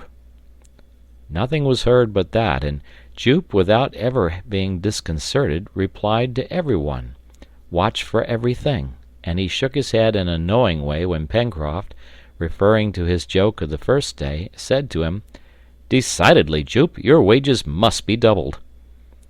It is useless to say that the orang was now thoroughly domesticated at Granite House, and that he often accompanied his masters to the forest without showing any wish to leave them. It was most amusing to see him walking with a stick which Pencroft had given him, and which he carried on his shoulder like a gun. If they wished to gather some fruit from the summit of a tree, how quickly he climbed for it! If the wheel of the cart stuck in the mud, with what energy did Jup, with a single heave of his shoulder, put it right again! "What a jolly fellow he is!" cried Pencroft often. "If he was as mischievous as he is good, there would be no doing anything with him." It was towards the end of January the colonists began their labors in the center of the island. It had been decided that a corral should be established near the sources of the Red Creek, at the foot of Mount Franklin, destined to contain the ruminants, whose presence would have been troublesome at Granite House, and especially for the musmons, who were to supply the wool for the settlers' winter garments. Each morning the colony, sometimes entire, but more often represented only by Harding, Herbert, and Pencroft, proceeded to the sources of the creek, a distance of not more than 5 miles, by the newly beaten road to which the name of Corral Road had been given. There a site was chosen, at the back of the southern ridge of the mountain. It was a meadow land, dotted here and there with clumps of trees, and watered by a little stream, which sprung from the slopes which closed it in on one side. The grass was fresh, and it was not too much shaded by the trees which grew about it. This meadow was to be surrounded by a palisade, high enough to prevent even the most agile animals from leaping over. This enclosure would be large enough to contain 100 musmons and wild goats, with all the young ones they might produce. The perimeter of the corral was then traced by the engineer, and they would have proceeded to fell the trees necessary for the construction of the palisade, but as the opening up of the road had already necessitated the sacrifice of a considerable number, those were brought and supplied 100 stakes, which were firmly fixed in the ground. At the front part of the palisade a large entrance was reserved, and closed with strong folding doors. The construction of this corral did not take less than 3 weeks, for besides the palisade, Cyrus Harding built large sheds, in which the animals could take shelter. These buildings had also to be made very strong, for musmons are powerful animals, and their first fury was to be feared. The stakes, sharpened at their upper end and hardened by fire, had been fixed by means of crossbars, and at regular distances props assured the solidity of the whole. The corral finished, a raid had to be made on the pastures frequented by the ruminants. This was done on the 7th of February, on a beautiful summer's day, and everyone took part in it. The onagers, already well trained, were ridden by Spilett and Herbert, and were of great use. The maneuver consisted simply in surrounding the musmons and goats, and gradually narrowing the circle around them. Cyrus Harding, Pencroft, Neb, and Jup posted themselves in different parts of the wood, while the 2 cavaliers and Top galloped in a radius of half a mile round the corral. The musmons were very numerous in this part of the island. These fine animals were as large as deer, their horns were stronger than those of the ram, and their gray-colored fleece was mixed with long hair. This hunting day was very fatiguing. Such going and coming, and running and riding and shouting! Of 100 musmons which had been surrounded, more than 2/3 escaped, but at last 30 of these animals and 10 wild goats were gradually driven back towards the corral, the open door of which appearing to offer a means of escape, they rushed in, and were prisoners. In short, the result was satisfactory, and the settlers had no reason to complain. There was no doubt that the flock would prosper, and that at no distant time not only wool but hides would be abundant. That evening the hunters returned to Granite House quite exhausted. However, notwithstanding their fatigue, they returned the next day to visit the corral. The prisoners had been trying to overthrow the palisade, but of course had not succeeded, and were not long in becoming more tranquil. During the month of February, no event of any importance occurred. The daily labors were pursued methodically, and, as well as improving the roads to the corral and to Port Balloon, a third was commenced, which, starting from the enclosure, proceeded towards the western coast. The yet unknown portion of Lincoln Island was that of the wood-covered Serpentine Peninsula, which sheltered the wild beasts, from which Gideon Spilett was so anxious to clear their domain. Before the cold season should appear, the most assiduous care was given to the cultivation of the wild plants which had been transplanted from the forest to Prospect Heights. Herbert never returned from an excursion without bringing home some useful vegetable. One day it was some specimens of the chicory tribe, the seeds of which by pressure yield an excellent oil. Another it was some common sorrel, whose anti-scorbutic qualities were not to be despised. Then some of those precious tubers which have at all times been cultivated in South America, potatoes, of which more than 200 species are now known. The kitchen garden, now well stocked and carefully defended from the birds, was divided into small beds, where grew lettuces, kidney potatoes, sorrel, turnips, radishes, and other cruciferae. The soil on the plateau was particularly fertile, and it was hoped that the harvest would be abundant. They had also a variety of different beverages, and so long as they did not demand wine, the most hard to please would have had no reason to complain. To the Oswego tea and the fermented liquor extracted from the roots of the dragonnier, Harding had added a regular beer made from the young shoots of the spruce fir, which, after having been boiled and fermented, made that agreeable drink called by the Anglo-Americans spring beer. Towards the end of the summer, the poultry yard was possessed of a couple of fine bustards, which belonged to the houbara species, characterized by a sort of feathery mantle, a dozen shovelers, whose upper mandible was prolonged on each side by a membranous appendage, and also some magnificent cocks, similar to the Mozambique cocks, the comb, caruncle, and epidermis being black. So far, everything had succeeded, thanks to the activity of these courageous and intelligent men. Nature did much for them, doubtless, but faithful to the great precept, they made a right use of what a bountiful Providence gave them.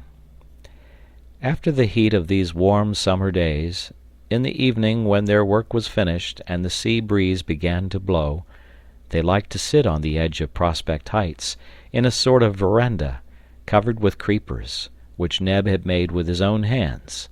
There they talked, they instructed each other, they made plans, and the rough good humor of the sailor always amused this little world, in which the most perfect harmony had never ceased to reign. They often spoke of their country, of their dear and great America. What was the result of the War of Secession? It could not have been greatly prolonged. Richmond had doubtless soon fallen into the hands of General Grant. The taking of the capital of the Confederates must have been the last action of this terrible struggle. Now the North had triumphed in the good cause, how welcome would have been a newspaper to the exiles in Lincoln Island. For 11 months all communication between them and the rest of their fellow creatures had been interrupted, and in a short time the 24th of March would arrive, the anniversary of the day on which the balloon had thrown them on this unknown coast. They were then mere castaways, not even knowing how they should preserve their miserable lives from the fury of the elements.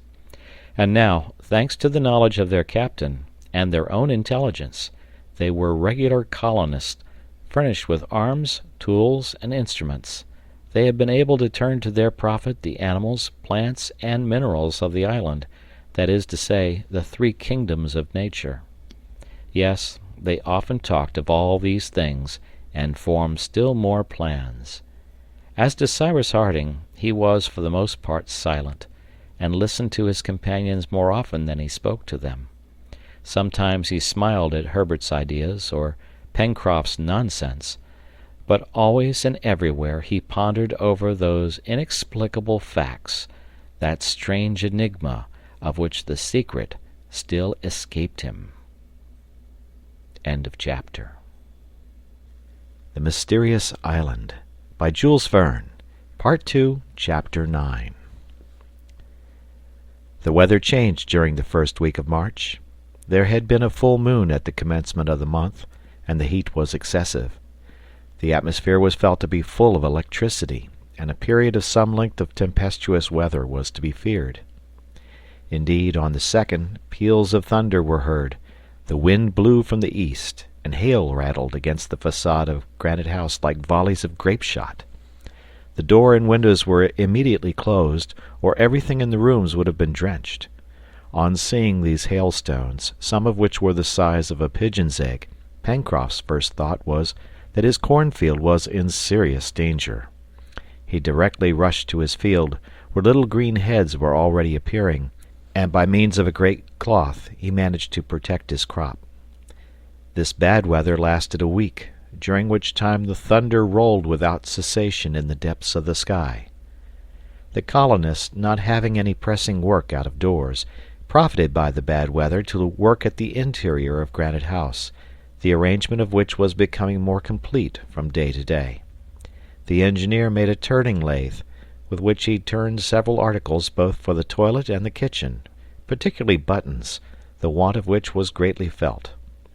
A gun rack had been made for the firearms, which were kept with extreme care, and neither tables nor cupboards were left incomplete.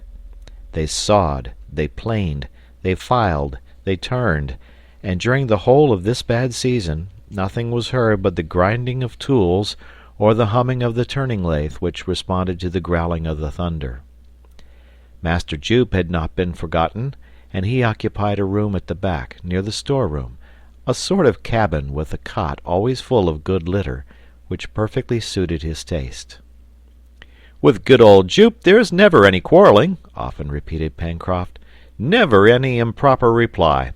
What a servant, Neb! What a servant!" Of course, Jup was now well used to service.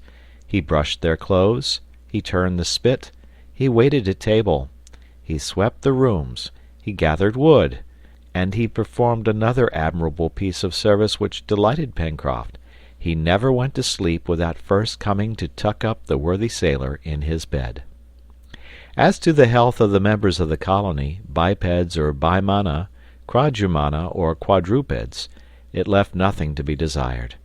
With their life in the open air, on this salubrious soil, under that temperate zone, working both with head and hands, they could not suppose that illness would ever attack them. All were indeed wonderfully well. Herbert had already grown 2 inches in the year. His figure was forming and becoming more manly, and he promised to be an accomplished man, physically as well as morally. Besides, he improved himself during the leisure hours which manual occupations left to him. He read the books found in the case, and after the practical lessons which were taught by the very necessity of their position, he found in the engineer for science, and the reporter for languages, masters who were delighted to complete his education. The tempest ended about the 9th of March, but the sky remained covered with clouds during the whole of this last summer month.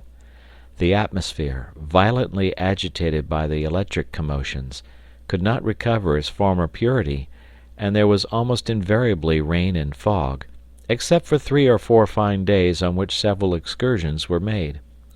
About this time the female onager gave birth to a young one which belonged to the same sex as its mother, and which throve capitally.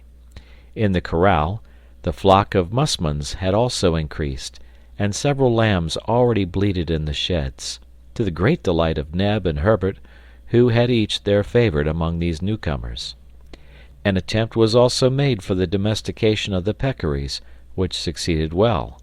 A sty was constructed under the poultry yard, and soon contained several young ones in the way to become civilized, that is to say, to become fat under Neb's care. Master Jupe, entrusted with carrying them their daily nourishment, leavings from the kitchen, etc., acquitted himself conscientiously of his task. He sometimes amused himself at the expense of his little pensioners by tweaking their tails, but this was mischief and not wickedness, for these little twisted tails amused him like a plaything, and his instinct was that of a child. One day in this month of March, Pencroft, talking to the engineer, reminded Cyrus Harding of a promise which the latter had not as yet had time to fulfill. "You once spoke of an apparatus which would take the place of the long ladders at Granite House, Captain," said he. "Won't you make it some day?" "Nothing will be easier. But is this a really useful thing?" "Certainly, Captain. After we have given ourselves necessaries, let us think a little of luxury. For us it may be luxury, if you like, but for things it is necessary. It isn't very convenient to climb up a long ladder when one is heavily loaded." "Well, Pencroft, we will try to please you," replied Cyrus Harding. "But you have no machine at your disposal." "We will make one." "A steam machine?" "No, a water machine." And indeed, to work his apparatus there was already a natural force at the disposal of the engineer, which could be used without great difficulty. For this, it was enough to augment the flow of the little stream which supplied the interior of Granite House with water. The opening among the stones and grass was then increased, thus producing a strong fall at the bottom of the passage, the overflow from which escaped by the inner well. Below this fall the engineer fixed a cylinder with paddles, which was joined on the exterior with a strong cable rolled on a wheel supporting a basket. In this way, by means of a long rope reaching to the ground, which enabled them to regulate the motive power, they could rise in the basket to the door of Granite House. It was on the 17th of March that the lift acted for the first time and gave universal satisfaction. Henceforward all the loads, wood, coal, provisions, and even the settlers themselves, were hoisted by this simple system, which replaced the primitive ladder, and, as may be supposed, no one thought of regretting the change. Top particularly was enchanted with this improvement, for he had not and never could have possessed Master Jupe's skill in climbing ladders, and often it was on Neb's back, or even on that of the orang, that he had been obliged to make the ascent to Granite House. About this time, too, Cyrus Harding attempted to manufacture glass, and he at first put the old pottery kiln to this new use. There were some difficulties to be encountered, but, after several fruitless attempts, he succeeded in getting up a glass manufactory, which Gideon Spilett and Herbert, his usual assistants, did not leave for several days. As to the substances used in the composition of glass, they are simply sand, chalk, and soda, either carbonate or sulphate. Now the beach supplied sand, lime supplied chalk, seaweeds supplied soda, pyrites supplied sulfuric acid, and the ground supplied coal to heat the kiln to the wished-for temperature. Cyrus Harding thus soon had everything ready for setting to work. The tool, the manufacture of which presented the most difficulty, was the pipe of the glass-maker, an iron tube 5 or 6 feet long, which collects on one end the material in a state of fusion.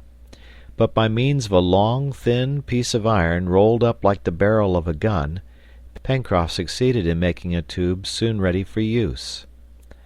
On the 28th of March the tube was heated. 100 parts of sand, 35 of chalk, 40 of sulfate of soda, mixed with 2 or 3 parts of powdered coal, composed the substance, which was placed in crucibles. When the high temperature of the oven had reduced it to a liquid, or rather a pasty state, Cyrus Harding collected with the tube a quantity of the paste. He turned it about on a metal plate, previously arranged, so as to give it a form suitable for blowing. Then he passed the tube to Herbert, telling him to blow at the other extremity. And Herbert, swelling out his cheeks, blew so much and so well into the tube, taking care to twirl it round at the same time, that his breath dilated the glassy mass. Other quantities of the substance in a state of fusion were added to the first, and in a short time the result was a bubble which measured a foot in diameter. Harding then took the tube out of Herbert's hands, and giving it a pendulous motion, he ended by lengthening the malleable bubble so as to give it a cylindro-conic shape.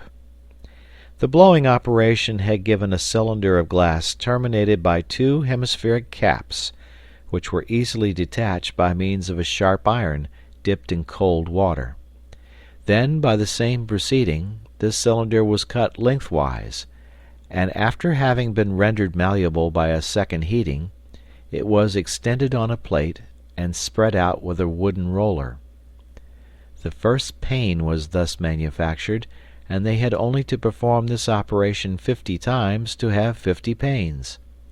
The windows at Granite House were soon furnished with panes, not very white perhaps, but still sufficiently transparent. As to bottles and tumblers, that was only play. They were satisfied with them besides, just as they came from the end of the tube. Pencroft had asked to be allowed to blow in his turn, and it was great fun for him, but he blew so hard that his productions took the most ridiculous shapes, which he admired immensely.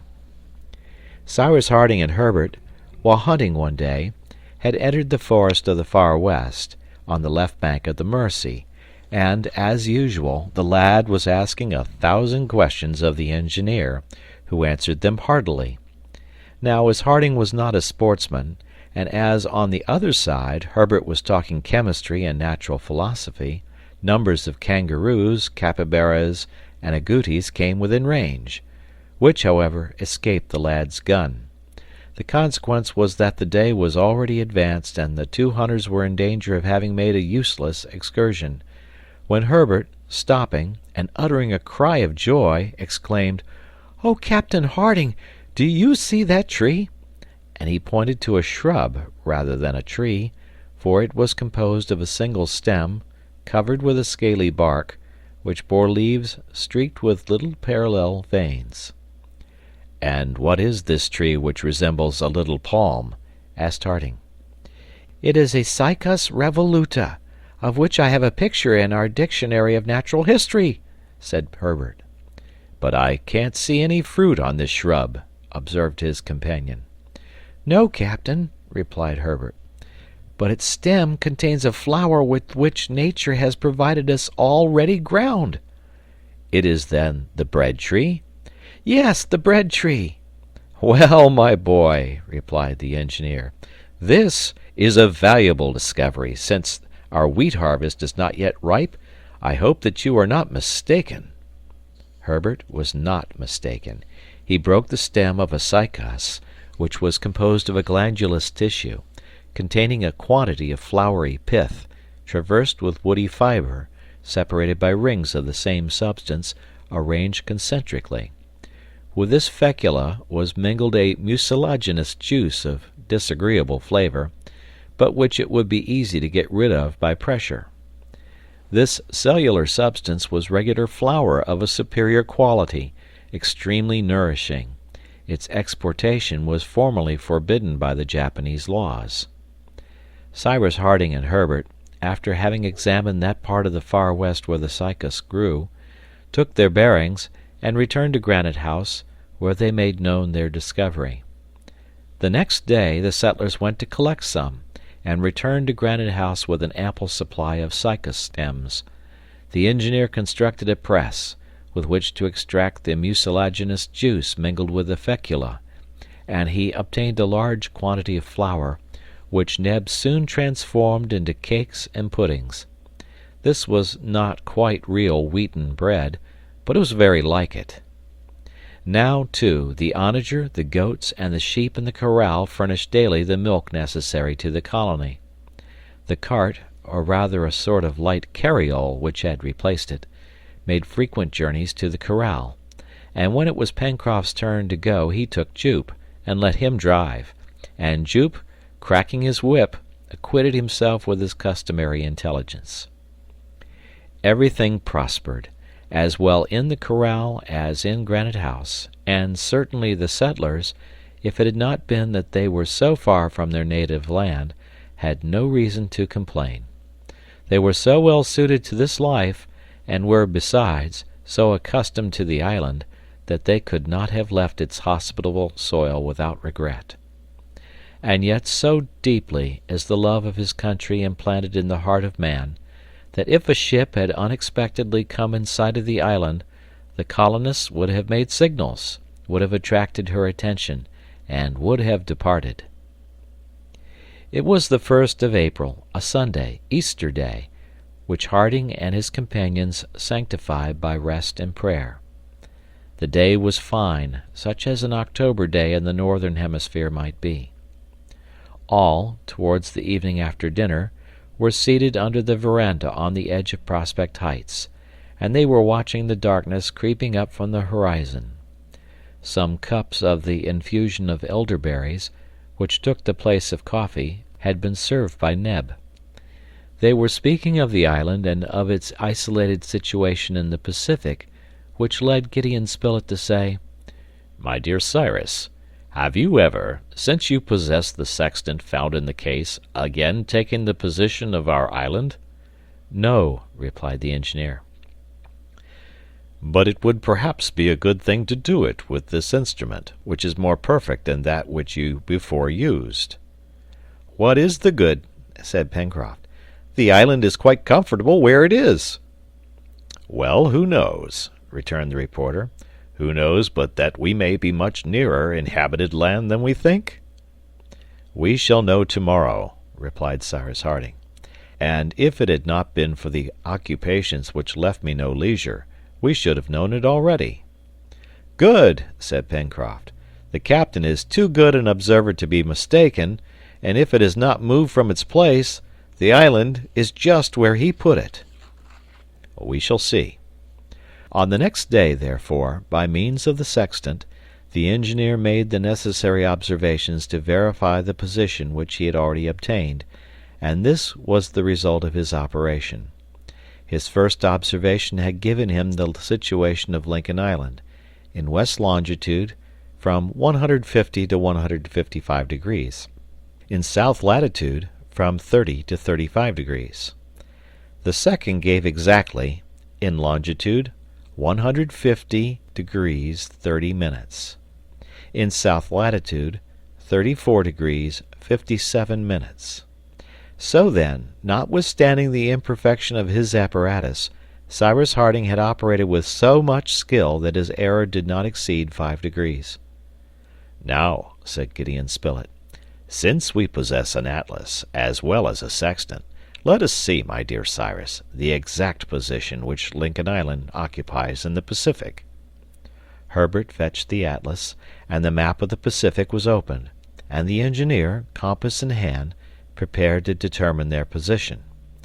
Suddenly the compasses stopped, and he exclaimed, But an island exists in this part of the Pacific already. An island? Cried Pencroft. Tabor Island. An important island? No, an islet lost in the Pacific, and which perhaps has never been visited. Well, we will visit it, said Pencroft. We? Yes, captain. We will build a decked boat, and I will undertake to steer her. At what distance are we from this Tabor Island? About 150 miles to the northeast, replied Harding. 150 miles! And what's that? Returned Pencroft. In 48 hours, with a good wind, we should sight it. And, on this reply, it was decided that a vessel should be constructed in time to be launched towards the month of next October on the return of the fine season. End of chapter. The Mysterious Island by Jules Verne, Part 2, Chapter 10. When Pencroft had once got a plan in his head, he had no peace till it was executed. Now he wished to visit Tabor Island, and as a boat of a certain size was necessary for this voyage, he determined to build one. What wood should he employ? Elm or fir, both of which abounded in the island? They decided for the fir, as being easy to work, but that stands water as well as the elm. These details settled, it was agreed that since the fine season would not return before 6 months, Cyrus Harding and Pencroft should work alone at the boat. Gideon Spilett and Herbert were to continue to hunt, and neither Neb nor Master Jup, his assistant, were to leave the domestic duties which had devolved upon them. Directly the trees were chosen, they were felled, stripped of their branches, and sawn into planks as well as sawyers would have been able to do it. A week after, in the recess between the chimneys and the cliff, a dockyard was prepared, and a keel 35 feet long, furnished with a stern post at the stern and a stem at the bows, lay along the sand. Cyrus Harding was not working in the dark at this new trade. He knew as much about shipbuilding as about nearly everything else, and he had at first drawn the model of his ship on paper. Besides, he was ably seconded by Pencroft, who, having worked for several years in a dockyard in Brooklyn, knew the practical part of the trade. It was not until after careful calculation and deep thought that the timbers were laid on the keel. Pencroft, as may be believed, was all eagerness to carry out his new enterprise, and would not leave his work for an instant. A single thing had the honor of drawing him, but for one day only, from his dockyard. This was the second wheat harvest, which was gathered in on the 15th of April. It was as much a success as the first, and yielded the number of grains which had been predicted. 5 bushels, captain, said Pencroft, after having scrupulously measured his treasure. 5 bushels, replied the engineer, and 130,000 grains a bushel will make 650,000 grains. Well, we will sow them all this time, said the sailor, except a little in reserve. Yes, Pencroft, and if the next crop gives a proportionate yield, we shall have 4,000 bushels. And shall we eat bread? We shall eat bread. But we must have a mill. We will make one. The third cornfield was very much larger than the 2 first, and the soil, prepared with extreme care, received the precious seed. That done, Pencroft returned to his work. During this time Spilett and Herbert hunted in the neighborhood, and they ventured deep into the still unknown parts of the far west, their guns loaded with ball, ready for any dangerous emergency. It was a vast thicket of magnificent trees, crowded together as if pressed for room. The exploration of these dense masses of wood was difficult in the extreme, and the reporter never ventured there without the pocket compass, for the sun scarcely pierced through the thick foliage, and it would have been very difficult for them to retrace their way. It naturally happened that game was more rare in those situations where there was hardly sufficient room to move. 2 or 3 large herbivorous animals were, however, killed during the last fortnight of April. These were koalas, specimens of which the settlers had already seen to the north of the lake, and which stupidly allowed themselves to be killed among the thick branches of the trees in which they took refuge. Their skins were brought back to Granite House, and there, by the help of sulphuric acid, they were subjected to a sort of tanning process which rendered them capable of being used. On the 30th of April, the two sportsmen were in the depth of the far west, when the reporter, preceding Herbert a few paces, arrived in a sort of clearing, into which the trees more sparsely scattered had permitted a few rays to penetrate. Gideon Spilett was at first surprised at the odor which exhaled from certain plants with straight stalks, round and branchy, bearing grape-like clusters of flowers and very small berries. The reporter broke off one or two of these stalks and returned to the lad, to whom he said, "What can this be, Herbert?" "Well, Mr. Spilett," said Herbert, "this is a treasure which will secure you Pencroft's gratitude forever." "Is it tobacco?" "Yes, and though it may not be of the first quality, it is none the less tobacco." "Oh, good old Pencroft! Won't he be pleased? But we must not let him smoke it all. He must give us our share." "Ah, an idea occurs to me, Mr. Spilett," replied Herbert. "Don't let us say anything to Pencroft yet. We will prepare these leaves, and one fine day we will present him with a pipe already filled." "All right, Herbert, and on that day our worthy companion will have nothing left to wish for in this world." The reporter and the lad secured a good store of the precious plant, and then returned to Granite House, where they smuggled it in with as much precaution as if Pencroft had been the most vigilant and severe of custom-house officers. Cyrus Harding and Neb were taken into confidence, and the sailor suspected nothing during the whole time, necessarily somewhat long, which was required in order to dry the small leaves, chop them up, and subject them to a certain torrefaction on hot stones. This took 2 months, but all these manipulations were successfully carried on unknown to Pencroft, for, occupied with the construction of his boat, he only returned to Granite House at the hour of rest. For some days they had observed an enormous animal 2 or 3 miles out in the open sea, swimming around Lincoln Island. This was a whale of the largest size, which apparently belonged to the southern species called the Cape whale. "What a lucky chance it would be if we could capture it!" cried the sailor. "Ah, if we only had a proper boat and a good harpoon, I would say, 'After the beast!'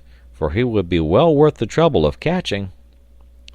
"Well, Pencroft," observed Harding, "I should much like to watch you handling a harpoon. It would be very interesting." "I am astonished," said the reporter, "to see a whale in this comparatively high latitude." "Why so, Mr. Spilett?" replied Herbert. "We are exactly in that part of the Pacific which English and American whalemen call the whale field, and it is here, between New Zealand and South America, that the whales of the southern hemisphere are met with in the greatest numbers." And Pencroft returned to his work, not without uttering a sigh of regret, for every sailor is a born fisherman, and if the pleasure of fishing is in exact proportion to the size of the animal, one can judge how a whaler feels in sight of a whale. And if this had only been for pleasure, but they could not help feeling how valuable such a prize would have been to the colony, for the oil, fat, and bones would have been put to many uses. Now it happened that this whale appeared to have no wish to leave the waters of the island. Therefore, whether from the windows of Granite House or from Prospect Heights, Herbert and Gideon Spilett, when they were not hunting, or Neb, unless presiding over his fires, never left the telescope, but watched all the animal's movements. The cetacean, having entered far into Union Bay, made rapid furrows across it from Mandible Cape to Claw Cape, propelled by its enormously powerful flukes, on which it supported itself, and making its way through the water at the rate little short of 12 knots an hour. Sometimes also it approached so near to the island that it could be clearly distinguished. It was the southern whale, which is completely black, the head being more depressed than that of the northern whale. They could also see it throwing up from its air holes to a great height a cloud of vapor, or of water, for, strange as it may appear, naturalists and whalers are not agreed on this subject. Is it air, or is it water which is thus driven out? It is generally admitted to be vapor, which, condensing suddenly by contact with the cold air, falls again as rain. However, the presence of this mammifer preoccupied the colonists. It irritated Pencroft especially, as he could think of nothing else while at work. He ended by longing for it, like a child for a thing which it has been denied. At night he talked about it in his sleep, and certainly if he had had the means of attacking it, if the sloop had been in a fit state to put to sea, he would not have hesitated to set out in pursuit. But what the colonists could not do for themselves, chance did for them, and on the 3rd of May shouts from Neb, who had stationed himself at the kitchen window, announced that the whale was stranded on the beach of the island. Herbert and Gideon Spilett, who were just about to set out hunting, left their guns. Pencroft threw down his axe, and Harding and Neb, joining their companions, all rushed towards the scene of action. The stranding had taken place on the beach of Flotsam Point, 3 miles from Granite House, and at high tide. It was therefore probable that the cetacean would not be able to extricate itself easily. At any rate, it was best to hasten, so as to cut off its retreat if necessary. They ran with pickaxes and iron-tipped poles in their hands, passed over the Mersey Bridge, descended the right bank of the river, along the beach, and in less than 20 minutes the settlers were close to the enormous animal, above which flocks of birds already hovered. "What a monster!" cried Neb. And the exclamation was natural, for it was a southern whale, 80 feet long, a giant of the species, probably not weighing less than 150,000 pounds. In the meanwhile, the monster thus stranded did not move, nor attempt by struggling to regain the water while the tide was still high. It was dead, and a harpoon was sticking out of its left side. "There are whalers in these quarters, then," said Gideon Spilett directly. "Oh, Mr. Spilett, that doesn't prove anything," replied Pencroft. "Whales have been known to go thousands of miles with a harpoon in the side, and this one might even have been struck in the north of the Atlantic and come to die in the south of the Pacific, and it would be nothing astonishing." Pencroft, having torn the harpoon from the animal's side, read this inscription on it: Maria Stella, Vineyard. "A vessel from the Vineyard! A ship from my country!" he cried. "The Maria Stella! A fine whaler, upon my word! I know her well! Oh, my friends, a vessel from the Vineyard! A whaler from the Vineyard!" And the sailor, brandishing the harpoon, repeated, not without emotion, the name which he loved so well, the name of his birthplace. But as it could not be expected that the Maria Stella would come to reclaim the animal harpooned by her, they resolved to begin cutting it up before decomposition should commence. The birds, who had watched this rich prey for several days, had determined to take possession of it without further delay, and it was necessary to drive them off by firing at them repeatedly. The whale was a female, and a large quantity of milk was taken from it, which, according to the opinion of the naturalist Duffenbach, might pass for cow's milk, and indeed it differs from it neither in taste, color, nor density. Pencroft had formerly served on board a whaling ship, and he could methodically direct the operation of cutting up, a sufficiently disagreeable operation lasting 3 days, but from which the settlers did not flinch, not even Gideon Spilett, who, as the sailor said, would end by making a real good castaway. The blubber, cut in parallel slices of 2 feet and a half in thickness, then divided into pieces which might weigh about 1,000 pounds each, was melted down in large earthen pots brought to the spot, for they did not wish to taint the environs of Granite House, and in this fusion it lost nearly a third of its weight. But there was an immense quantity of it. The tongue alone yielded 6,000 pounds of oil, and the lower lip 4,000. Then, besides the fat, which would ensure for a long time a store of stearine and glycerin, there were still the bones, for which a use could doubtless be found, although there was neither umbrellas nor stays used at Granite House. The upper part of the mouth of the cetacean was, indeed, provided on both sides with 800 horny blades, very elastic, of a fibrous texture, and fringed at the edge like great combs, at which the teeth, 6 feet long, served to retain the thousands of animalculae, little fish, and mollusks on which the whale fed. The operation finished, to the great satisfaction of the operators, the remains of the animal were left to the birds, who would soon make every vestige of it disappear, and their usual daily occupations were resumed by the inmates of Granite House. However, before returning to the dockyard, Cyrus Harding conceived the idea of fabricating certain machines, which greatly excited the curiosity of his companions. He took a dozen of the whale's bones, cut them into 6 equal parts, and sharpened their ends. This machine is not my own invention, and it is frequently employed by the Aleutian hunters in Russian America. You see these bones, my friends? Well, when it freezes, I will bend them, and then wet them with water till they are entirely covered with ice, which will keep them bent, and I will strew them on the snow, having previously covered them with fat. Now, what will happen if a hungry animal swallows one of these baits? Why, the heat of his stomach will melt the ice, and the bone, springing straight, will pierce him with its sharp points. "Well, I do call that ingenious," said Pencroft. "And it will spare the powder and shot," rejoined Cyrus Harding. "This will be better than traps," added Neb. In the meantime the boat building progressed, and towards the end of the month half the planking was completed.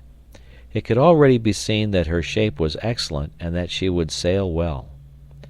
Pencroft worked with unparalleled ardor, and only a sturdy frame could have borne such fatigue, but his companions were preparing in secret a reward for his labors, and on the 31st of May he was to meet with one of the greatest joys of his life.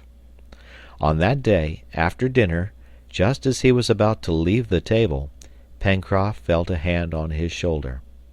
It was the hand of Gideon Spilett, who said, "One moment, Master Pencroft. You mustn't sneak off like that. You've forgotten your dessert." "Thank you, Mr. Spilett," replied the sailor. "I am going back to my work." "Well, a cup of coffee, my friend?" "Nothing more." "A pipe, then?" Pencroft jumped up, and his great good-natured face grew pale when he saw the reporter presenting him with a ready-filled pipe and Herbert with a glowing coal. The sailor endeavored to speak, but could not get out a word, so seizing the pipe he carried it to his lips, then applying the coal he drew 5 or 6 great whiffs. A fragrant blue cloud soon arose, and from its depths a voice was heard repeating excitedly, "Tobacco! Real tobacco!" "Yes, Pencroft," returned Cyrus Harding, "and very good tobacco, too." "Oh, divine Providence! Sacred author of all things!" cried the sailor. "Nothing more is now wanting to our island." And Pencroft smoked, and smoked, and smoked. "And who made this discovery?" he asked at length. "You, Herbert, no doubt?" "No, Pencroft, it was Mr. Spilett." "Mr. Spilett!" exclaimed the sailor, seizing the reporter, and clasping him to his breast with such a squeeze that he had never felt anything like it before. "Oh, Pencroft," said Spilett, recovering his breath at last, "a truce for one moment. You must share your gratitude with Herbert, who recognized the plant, with Cyrus, who prepared it, and with Neb, who took a great deal of trouble to keep our secret." "Well, my friends, I will repay you some day," replied the sailor. "Now we are friends for life." End of chapter.